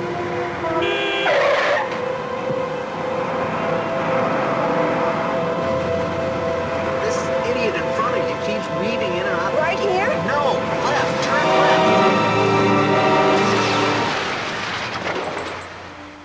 left. A motor vehicle crash. People with injuries requiring immediate care. We've all wondered how we would respond to an emergency like this one. Injuries are one of the most significant health problems in our nation today. So common, in fact, that statistics indicate most of us will have a severe injury at some time in our lives. Knowing what causes injuries and what the main types of injuries are may help you care for an injury should it happen. Motor vehicle crashes are the leading cause of injury-related deaths. And motor vehicle crashes cost the most money. But no matter what the cause, when you're called upon to care for an injury, follow your emergency action steps. Check, call, care.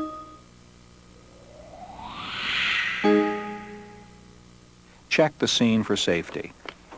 When you are sure the scene is safe, then check the victim. If you are certain there are no life-threatening emergencies, check head to toe for less serious problems. Call an ambulance. That's 911. Tell them we have a car accident. I know first aid. Can I help?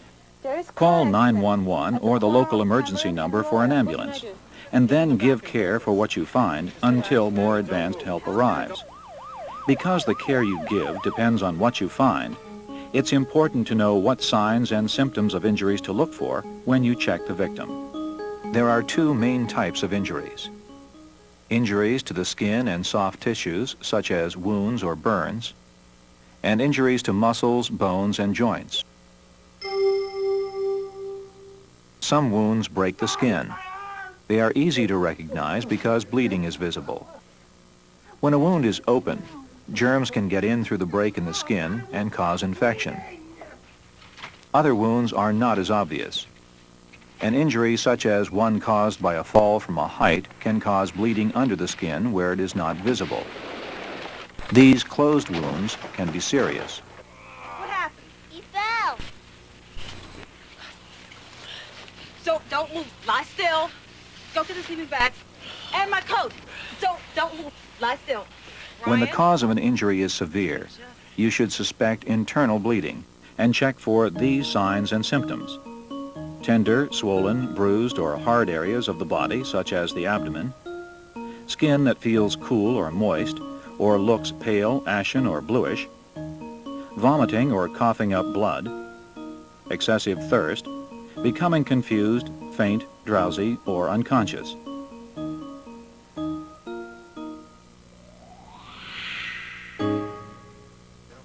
Caring for open wounds includes controlling bleeding and preventing infection. Remember that most bleeding will usually stop by itself after a few minutes. For major wounds with severe bleeding, you must control the bleeding immediately. It's also important to clean and cover minor wounds to prevent infection. If you suspect serious internal bleeding, call 911 or the local emergency number immediately. But if the person has a minor closed wound, like a bruise, applying cold will help control the pain and bleeding. Glamorous merchandise, fabulous and exciting bonus prizes, including this. Experience the Have you seen my purse, honey? Yeah, it's right out here. Ah! A burn is a special type of soft tissue injury caused by exposure to heat, chemicals, or electricity.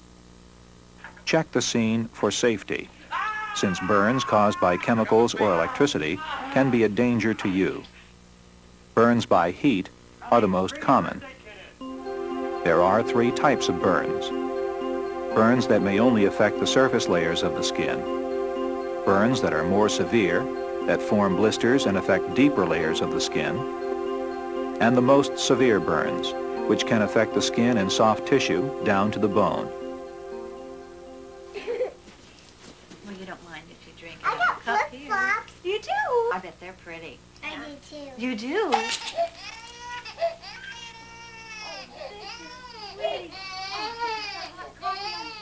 Just wait right here. I'll be right back.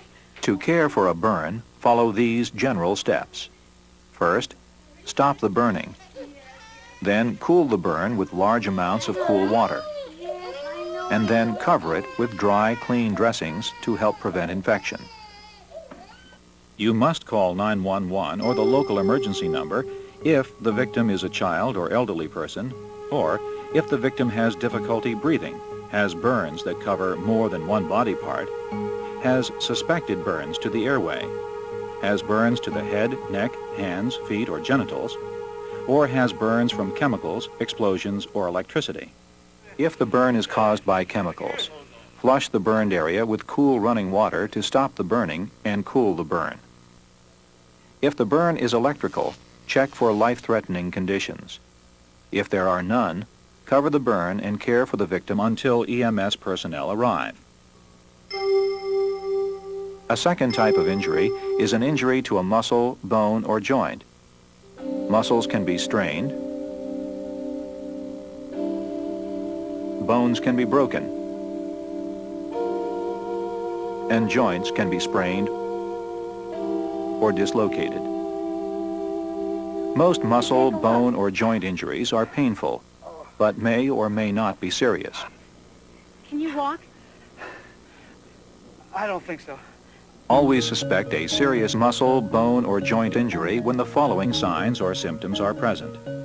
The person cannot use the affected part normally. There are visible bone fragments, or the feeling of a snap, pop, or bones grating. There is significant bruising, swelling, or other deformity. If there is loss of sensation in an extremity, or if the cause of the injury suggests it may be severe. Some of these signs and symptoms are not always easy to recognize. Sometimes comparing the same part on the other side of the body will help. For injuries to a muscle, bone, or joint, the best care you can give is rest, ice, and elevation. If you suspect a serious injury to a muscle, bone, or joint, keep the injured part from moving. The ground can be used to immobilize an injured part. If you have to move the victim, first splint the injury. Do not elevate a severe injury unless it has been splinted.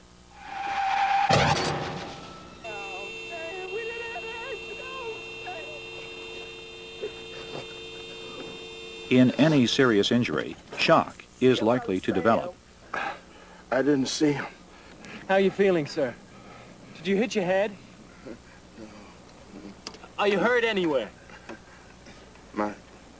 My hand. I better go see if they're all right. No, just it'd be best if you stayed still. Someone's helping them. Remember, Always watch for the following signs and symptoms of shock when caring for any victim: restlessness or irritability, changes in consciousness, pale, ashen, cool, or moist skin, rapid breathing, or rapid pulse. By caring for the specific injury, you will be doing all you can to minimize shock. To review, whether at work or at home, injuries are likely to happen. If an injury does occur, follow your 3 emergency action steps. Check, call, care. Check the scene for safety and the victim for signs and symptoms of injury. Call 911 or the emergency number for an ambulance if you find signs or symptoms of serious injury. And care for conditions you find. And remember, whenever you give care, comfort and reassure the victim. Keep the person from getting chilled or overheated, and watch for any changes in the person's condition. When an injury occurs, knowing how to respond enables you to give the best care possible until an ambulance arrives.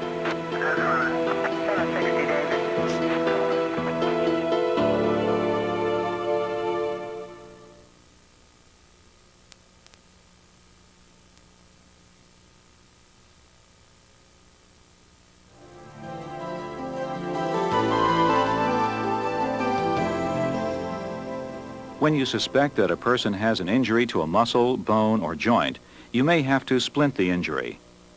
Splinting is a technique used to keep the injured body part from moving.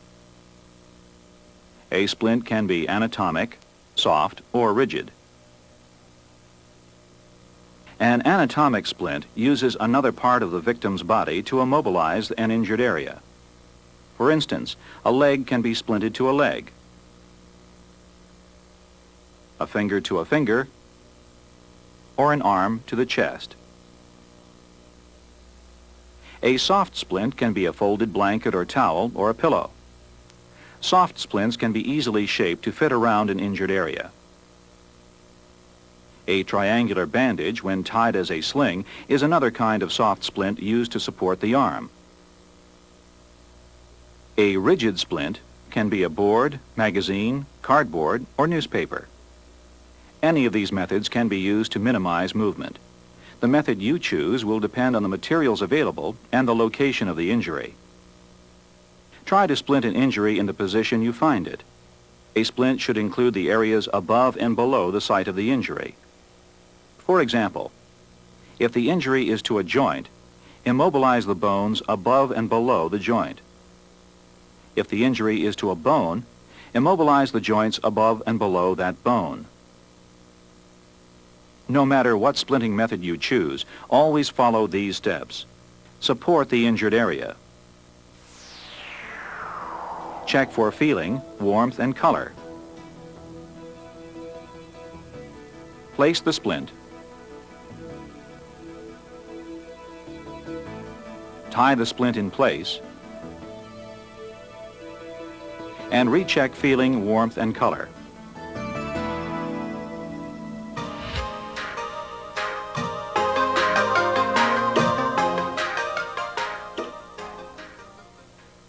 An anatomic splint uses the victim's body to splint the injured area. When using an anatomic splint on the leg, support the injured area above and below the site of the injury.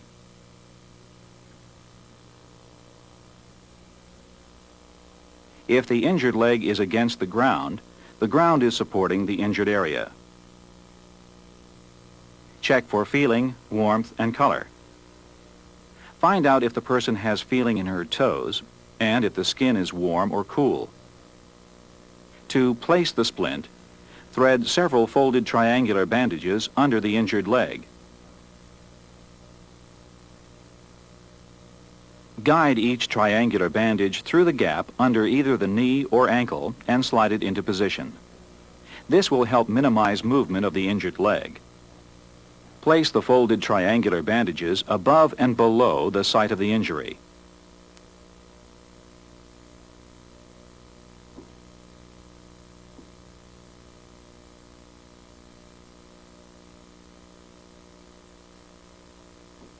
Then, move the healthy leg next to the injured leg.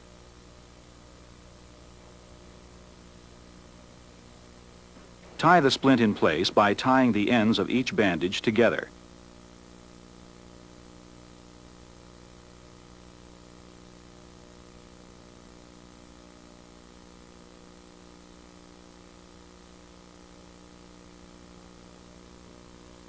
Do not tie any of them directly over the injured area.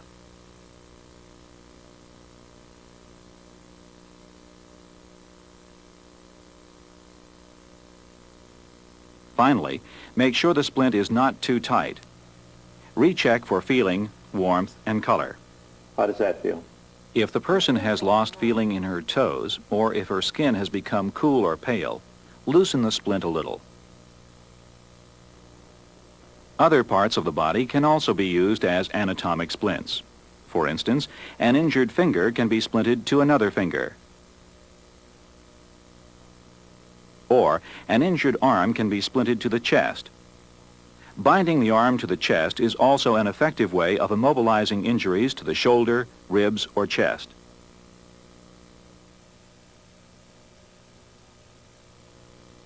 A soft splint, such as a folded blanket, can be used to splint an injured ankle. To begin, support the injured area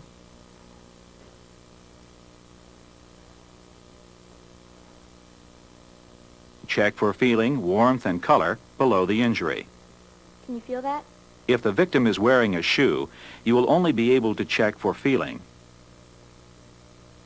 To place the splint, thread several folded triangular bandages above and below the injured area. Guide them through the space under the knee or ankle and slide them into position.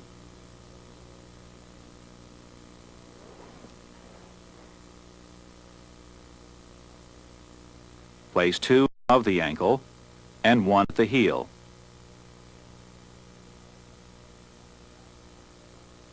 Gently wrap the folded blanket around the injured area. Because it is soft, it will mold itself around the injury. Tie the splint in place so that the foot and ankle don't move.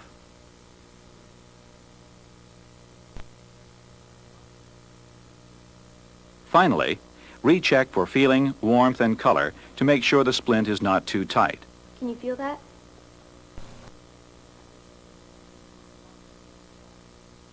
Soft splints can also be used on other parts of the body. This towel is immobilizing an injured forearm.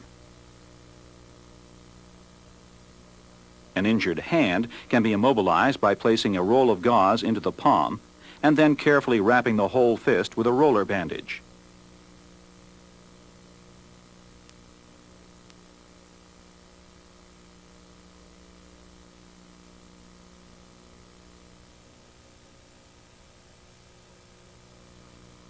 A sling is a special kind of soft splint used for immobilizing an injured arm or shoulder.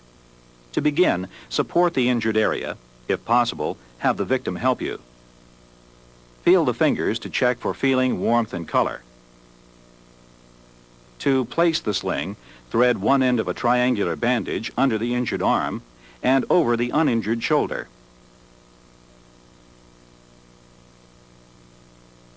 Position the point of the triangular bandage at the elbow. Bring the other end across the chest and over the opposite shoulder.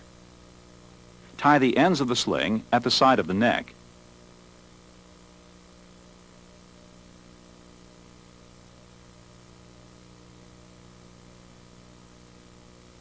Next, use a folded triangular bandage to bind the sling to the chest. This binder prevents movement of the arm.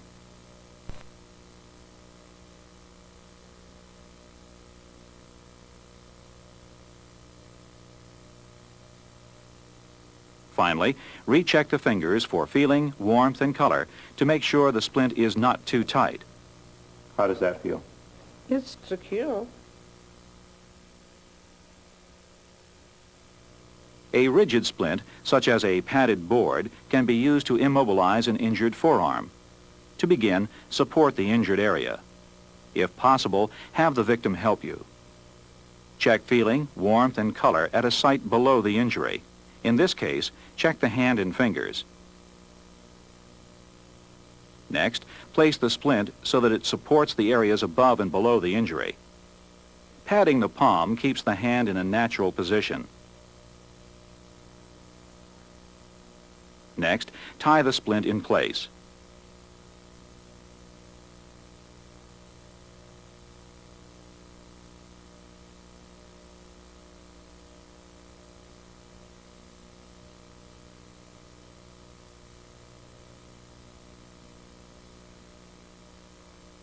Place the bandages above and below the site of the injury.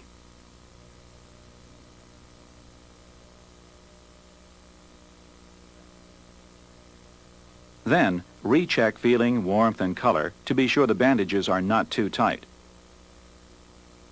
This splint has immobilized the joint below the injury, the wrist. But the joint above the injury, the elbow, can still move. To prevent movement of the elbow, you can use a sling and a binder.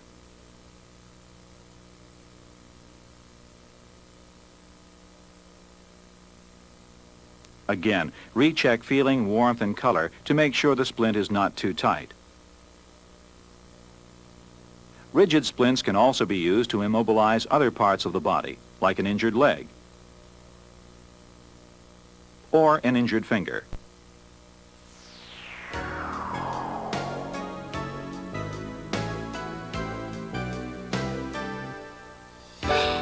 To review, anatomic splints, soft splints, slings, and rigid splints are all effective ways to immobilize an injury to a muscle, bone, or joint.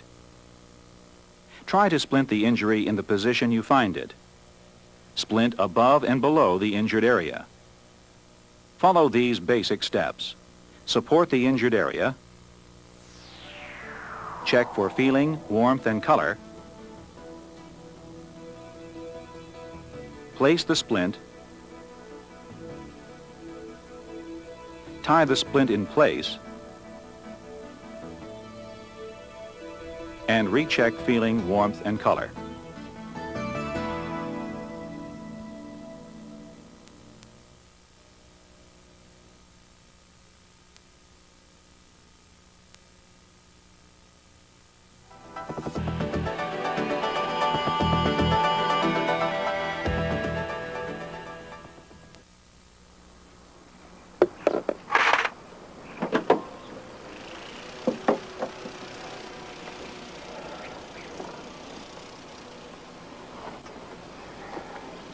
Dad, I'm gonna need this car in about 15 minutes. It's gonna be ready, isn't it? Don't worry, it'll be ready. You feeling okay? Yeah, fine. When someone becomes suddenly ill, it can be hard to tell what is wrong. Sometimes you may not notice obvious signs or symptoms. Just hope it's ready. You could have helped him, you know. I didn't even know he was gonna do it. Well, he's almost done anyway. Often the clues are subtle or confusing, making it difficult to determine if the victim's condition is an emergency. In some instances, you may know what is wrong. For example, you may know the person is diabetic or has a history of heart problems, seizure, or stroke. Or you may see signs that indicate poisoning. Or you know the person has been exposed to extremes of either heat or cold. Unfortunately, more often than not, you won't know what has caused the person to become suddenly ill. But by the end of the course, you will know what to do. When caring for emergencies involving sudden illness, follow the emergency action steps. Check, call, care.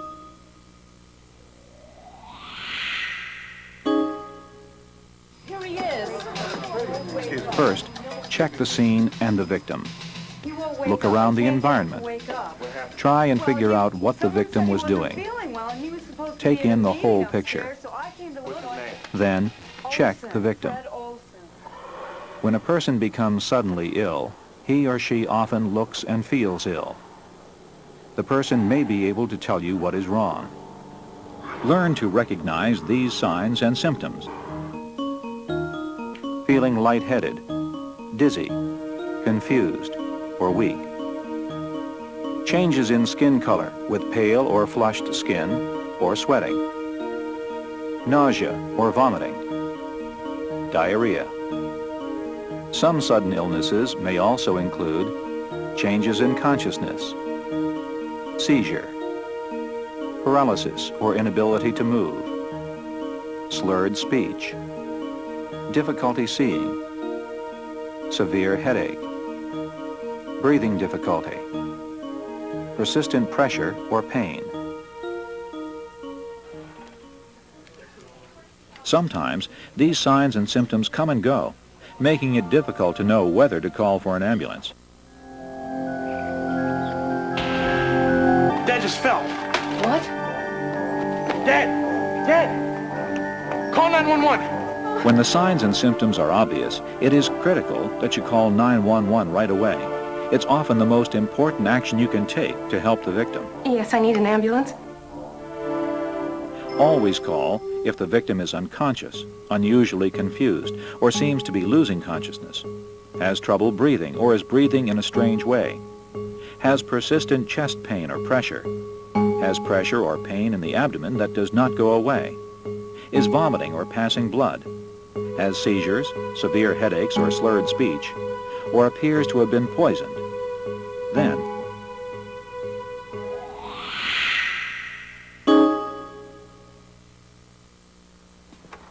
Mr. Smith? Mr. Smith, are you all right? I don't feel well. You don't look so well. Well, you look a little pale.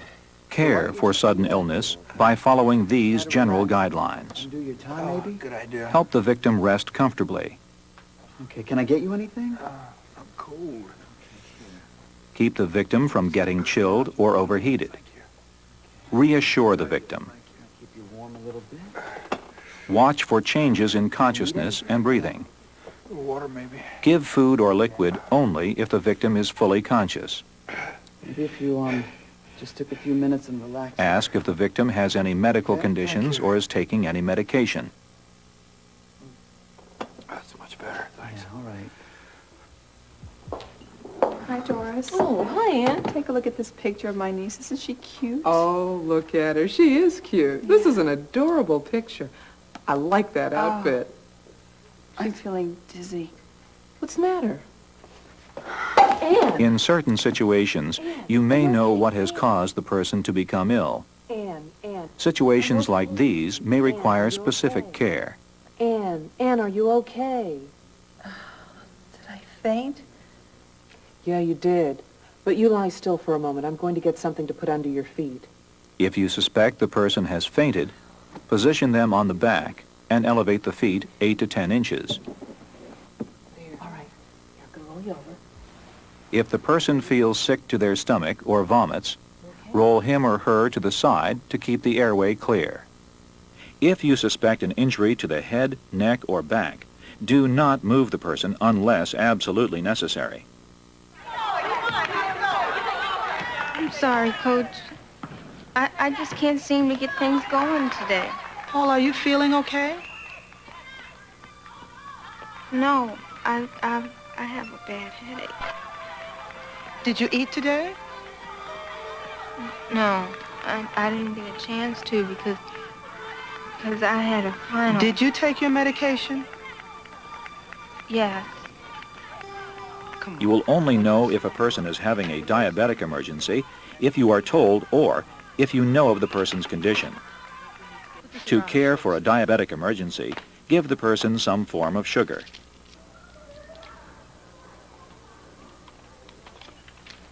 Okay, Paul. I want you to take small sips, real easy now. If the person is unconscious, do not give anything by mouth. Call EMS immediately.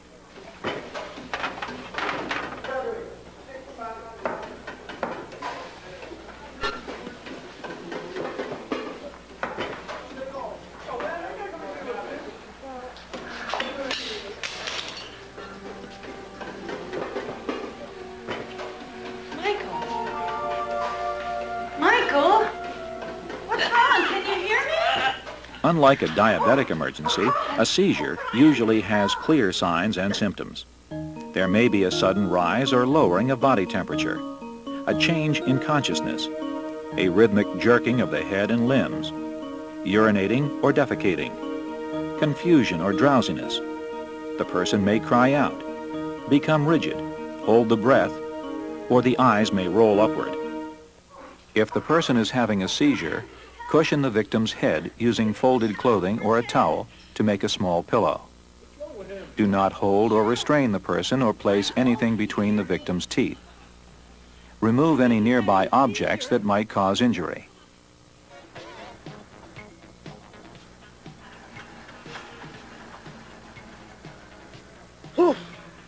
A person who is suffering a stroke may experience some or all of these signs and symptoms. I have had it. He may appear or feel ill, or experience sudden weakness or numbness in the face, arm, or leg, often on only one side of the body. The person may have difficulty speaking or being understood, have blurred or dimmed vision, or pupils of unequal size. There may be a sudden severe headache, dizziness, confusion, ringing in the ears, loss of consciousness, a change in mood, or loss of bowel or bladder control. Lost my balance. Ben, what's wrong? Ben. As always, care for life-threatening conditions first. If you see fluids in the mouth, position the person on one side with the affected or paralyzed side down and allow the fluids to drain. Remember, as with injuries, the condition called shock is likely to develop with any sudden illness. By giving the appropriate care, you will be doing all you can to minimize shock. Just lay back. I'll do it. Not knowing the underlying cause of a sudden illness should not prevent you from responding to the emergency. Because in any sudden illness, you can always do something to help by following the 3 emergency action steps. Check, call, care. Check the scene, then check the victim. Call 911. Call 911 or the local emergency number for an ambulance. And then give care for what you find. And remember, knowing the signs and symptoms of sudden illness and how to respond to them enables you to give care with confidence until EMS personnel arrive.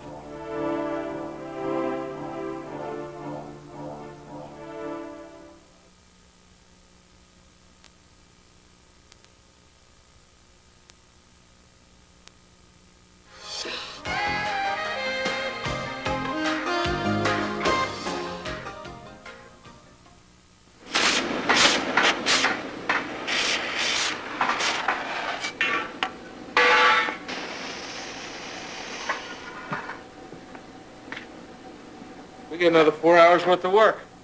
I didn't think this job was going to take that long. Take a look at that.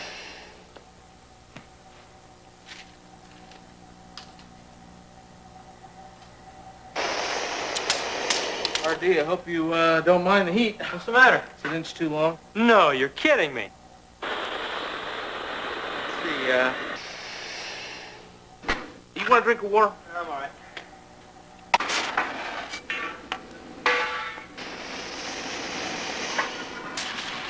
Exposure to excessive heat can result in a life-threatening emergency.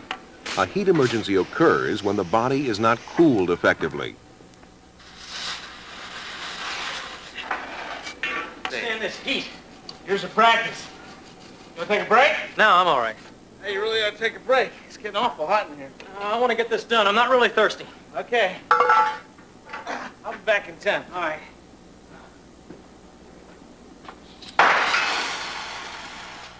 Someone physically active and wearing heavy clothing in a hot, humid environment is particularly prone to a heat emergency. Heat exhaustion is the most common type of heat emergency. Some signs and symptoms of heat exhaustion include normal or below normal body temperature, sweating, cool, pale, moist skin, headache, nausea, dizziness, weakness, and exhaustion.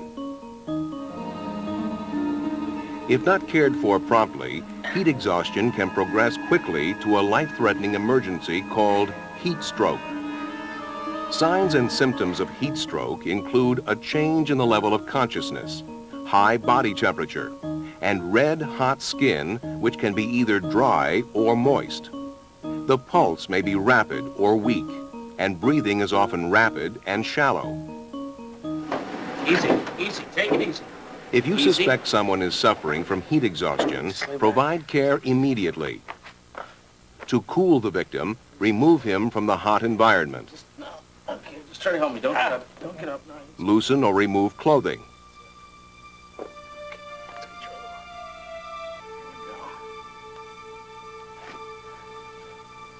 You stay here. Apply cold packs or cool, wet towels. We're gonna have some wet towels. It's gonna be cold at first, but you're gonna feel better. Here we go. Just lay back. Okay. Okay, it's cold, I know. If the victim is conscious, give small amounts of cool water. I'm gonna put your feet up.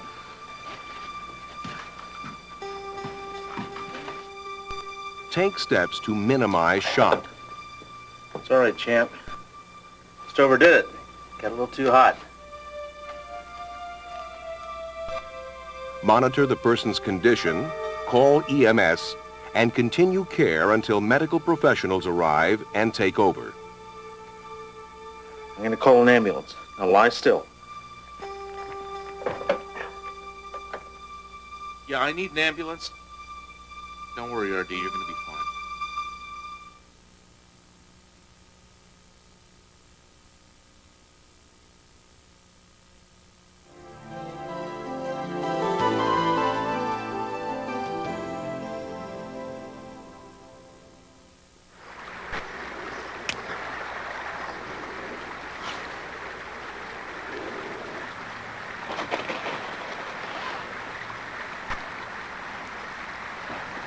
Whew, it's got a lot colder. It nearly froze up there. No sign, Terry? No.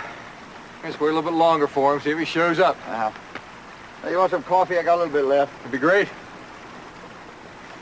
Exposure to severe cold can be life-threatening. On days with low temperatures, high winds, and humidity, anyone can suffer from frostbite or hypothermia. Yeah, let's go. It's getting cold just standing here. He said not to wait. Knowing him, he probably went a few miles further in. Like this wasn't far enough.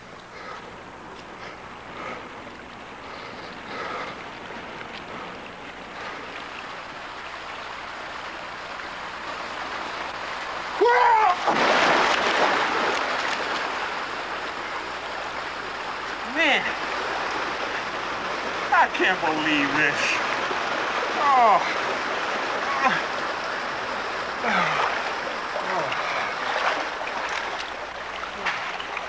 Hypothermia develops when the body can no longer keep itself warm and body temperature begins to drop. As the body continues to cool down, other body systems fail and death occurs. Since this chain of events can occur quickly, you must be able to recognize the signs and symptoms of hypothermia early. Signs and symptoms include shivering, slow, irregular pulse, numbness, a glassy stare, apathy, and a decreasing level of consciousness. As hypothermia progresses, the victim may move clumsily. In later stages, he may stop shivering. Frostbite occurs when the water in body tissues freezes and swells. Signs and symptoms of frostbite include lack of feeling in the affected area, skin that appears waxy, skin that is cold to the touch, and skin that is discolored, either flushed, white, yellow, or blue. Sure Terry'd be back by now. You sure he didn't say he was going somewhere else? No, he didn't mention anything to me, but you know Terry, he probably just went way up on the ridge. Yeah.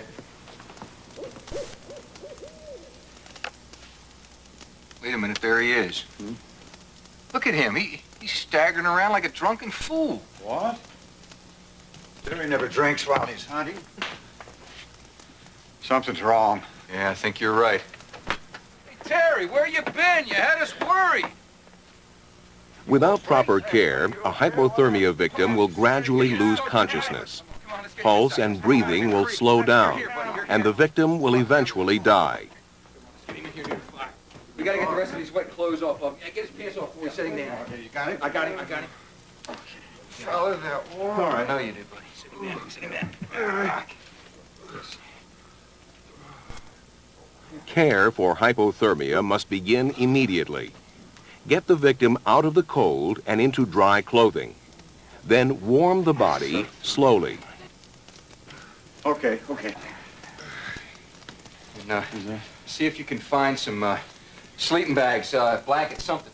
Several factors increase the harmful effects of hypothermia. Wet clothing, fatigue, being very young or very old, smoking, and drinking alcohol. I know you. Here's everything I could find. Here, let's put it down here in front of the fire. Good. Do not immerse the victim in warm water, as warming the body too quickly can cause dangerous heart rhythms. Do not give a victim of hypothermia anything to eat or drink unless he is fully conscious. Unlike hypothermia, a frostbitten body part should be warmed quickly, unless there is a risk of it refreezing. To care for frostbite, handle the frostbitten part gently. Rubbing may cause more damage. Soak the part in water no warmer than 105 degrees. Keep skin away from the surfaces of the warming container. When the skin feels red and warm, bandage the area with a dry, sterile dressing. Place gauze between fingers and toes. About some hot coffee, huh? Get him warm inside. No, not yet. You go start the car, get the heater turned on. As soon as it gets warmed up, we got to get him to the hospital. Okay. You hang in, Ter. We're going to get the car, get you to the hospital. Call EMS or transport the victim to a medical facility as soon as possible. Continue to monitor the victim's condition closely until medical personnel can take over.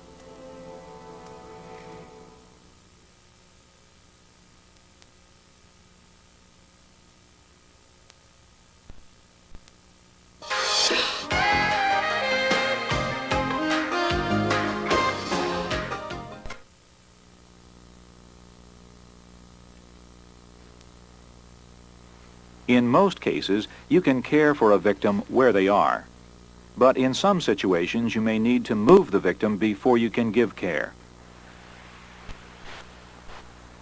For example, you will need to move the victim if there is immediate danger to you or to the victim, if you need to gain access to other victims who are more seriously injured, or if the situation makes it too difficult to provide proper care.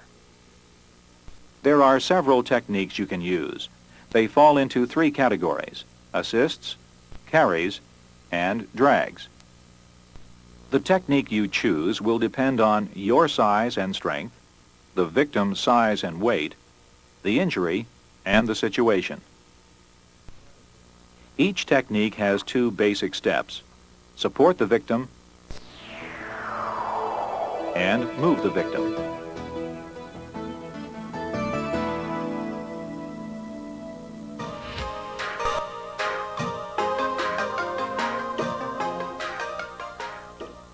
The most basic emergency move is the walking assist. First, support the victim. Place the victim's arm across your shoulder and hold it. Place your other hand around the victim's waist. Then, move the victim, supporting the victim's weight while you walk.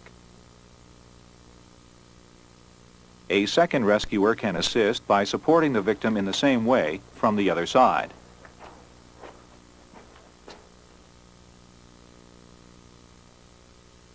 The pack strap carry is another method for moving a victim to safety. Support the victim in a standing position. Position yourself with your back to the victim, knees bent, so that your shoulders fit into the victim's armpits. Grasp his wrists. Cross the victim's arms in front of you, lean forward, and pull him up onto your back. Stand up, lifting with your legs, and move the victim. Take another look at the pack strap carry. Get you out of here.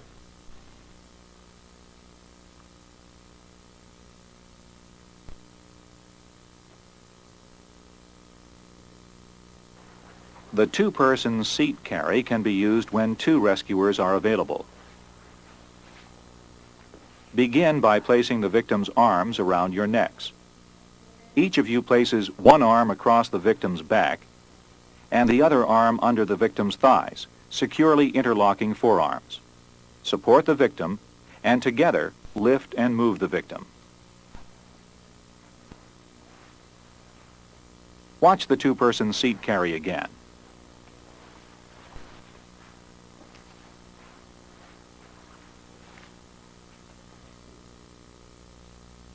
When you suspect that the victim has a head or spine injury, use the clothes drag. It is the only technique which supports the head and spine.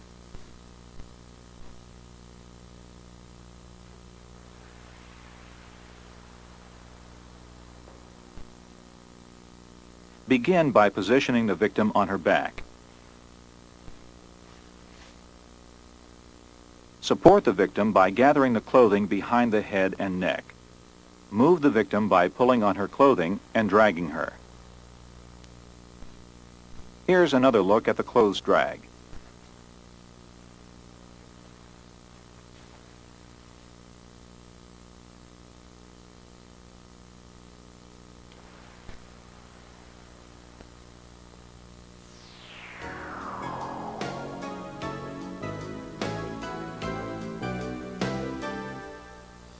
To review, if you need to move a victim out of a dangerous situation, choose a technique based on your size and strength, the victim's size and weight, the type of injury, and the situation.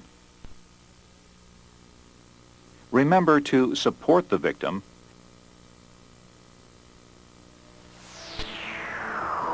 and then move the victim.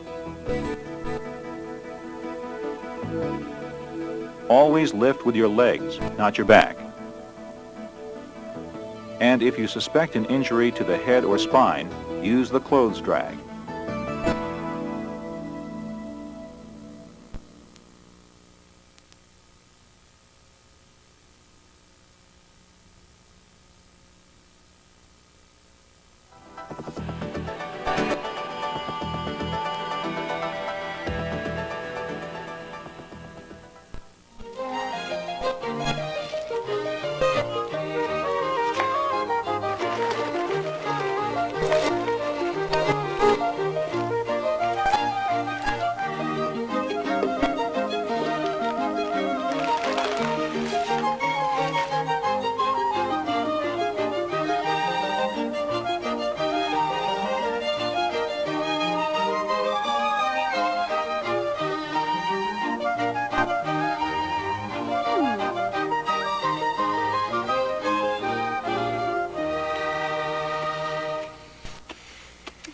Hamburgers are all done.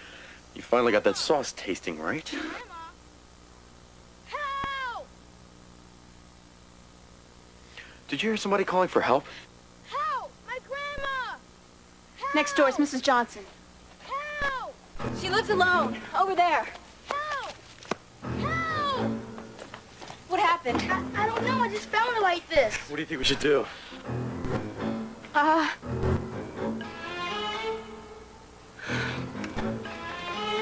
Mrs. Johnson? Mrs. Johnson?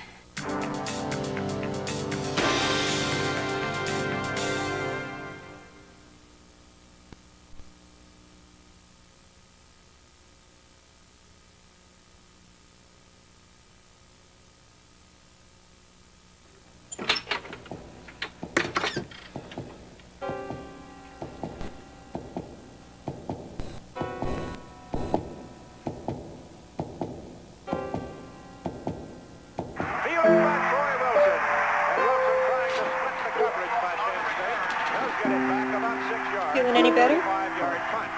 What's the score? Hang out while I was gone? Nope. Dad, are you okay? You didn't look too good. There's nothing wrong with me, okay? Jenny, are you just about done? Honey, are you sure you're feeling all right?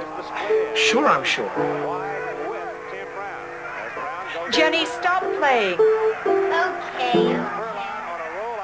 Gets the ball away to Brown, pulls it in, and it's a first down for Notre Dame at the Penn State 46. Look, maybe I just need to lie down for a minute. Can I have on this couch sport? Well, they followed Sproul and Heffron right up that right side that time, too, and the Notre Dame offensive line just fired off the line of scrimmage and that time controlled it.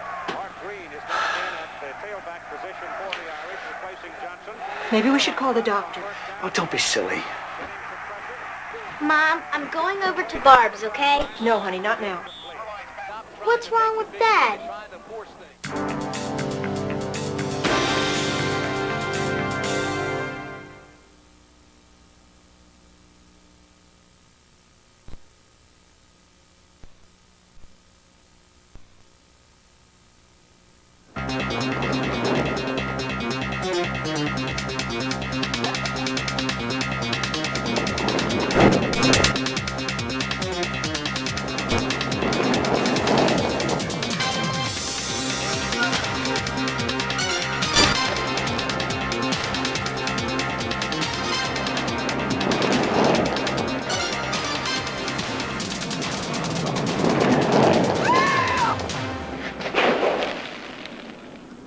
Ow!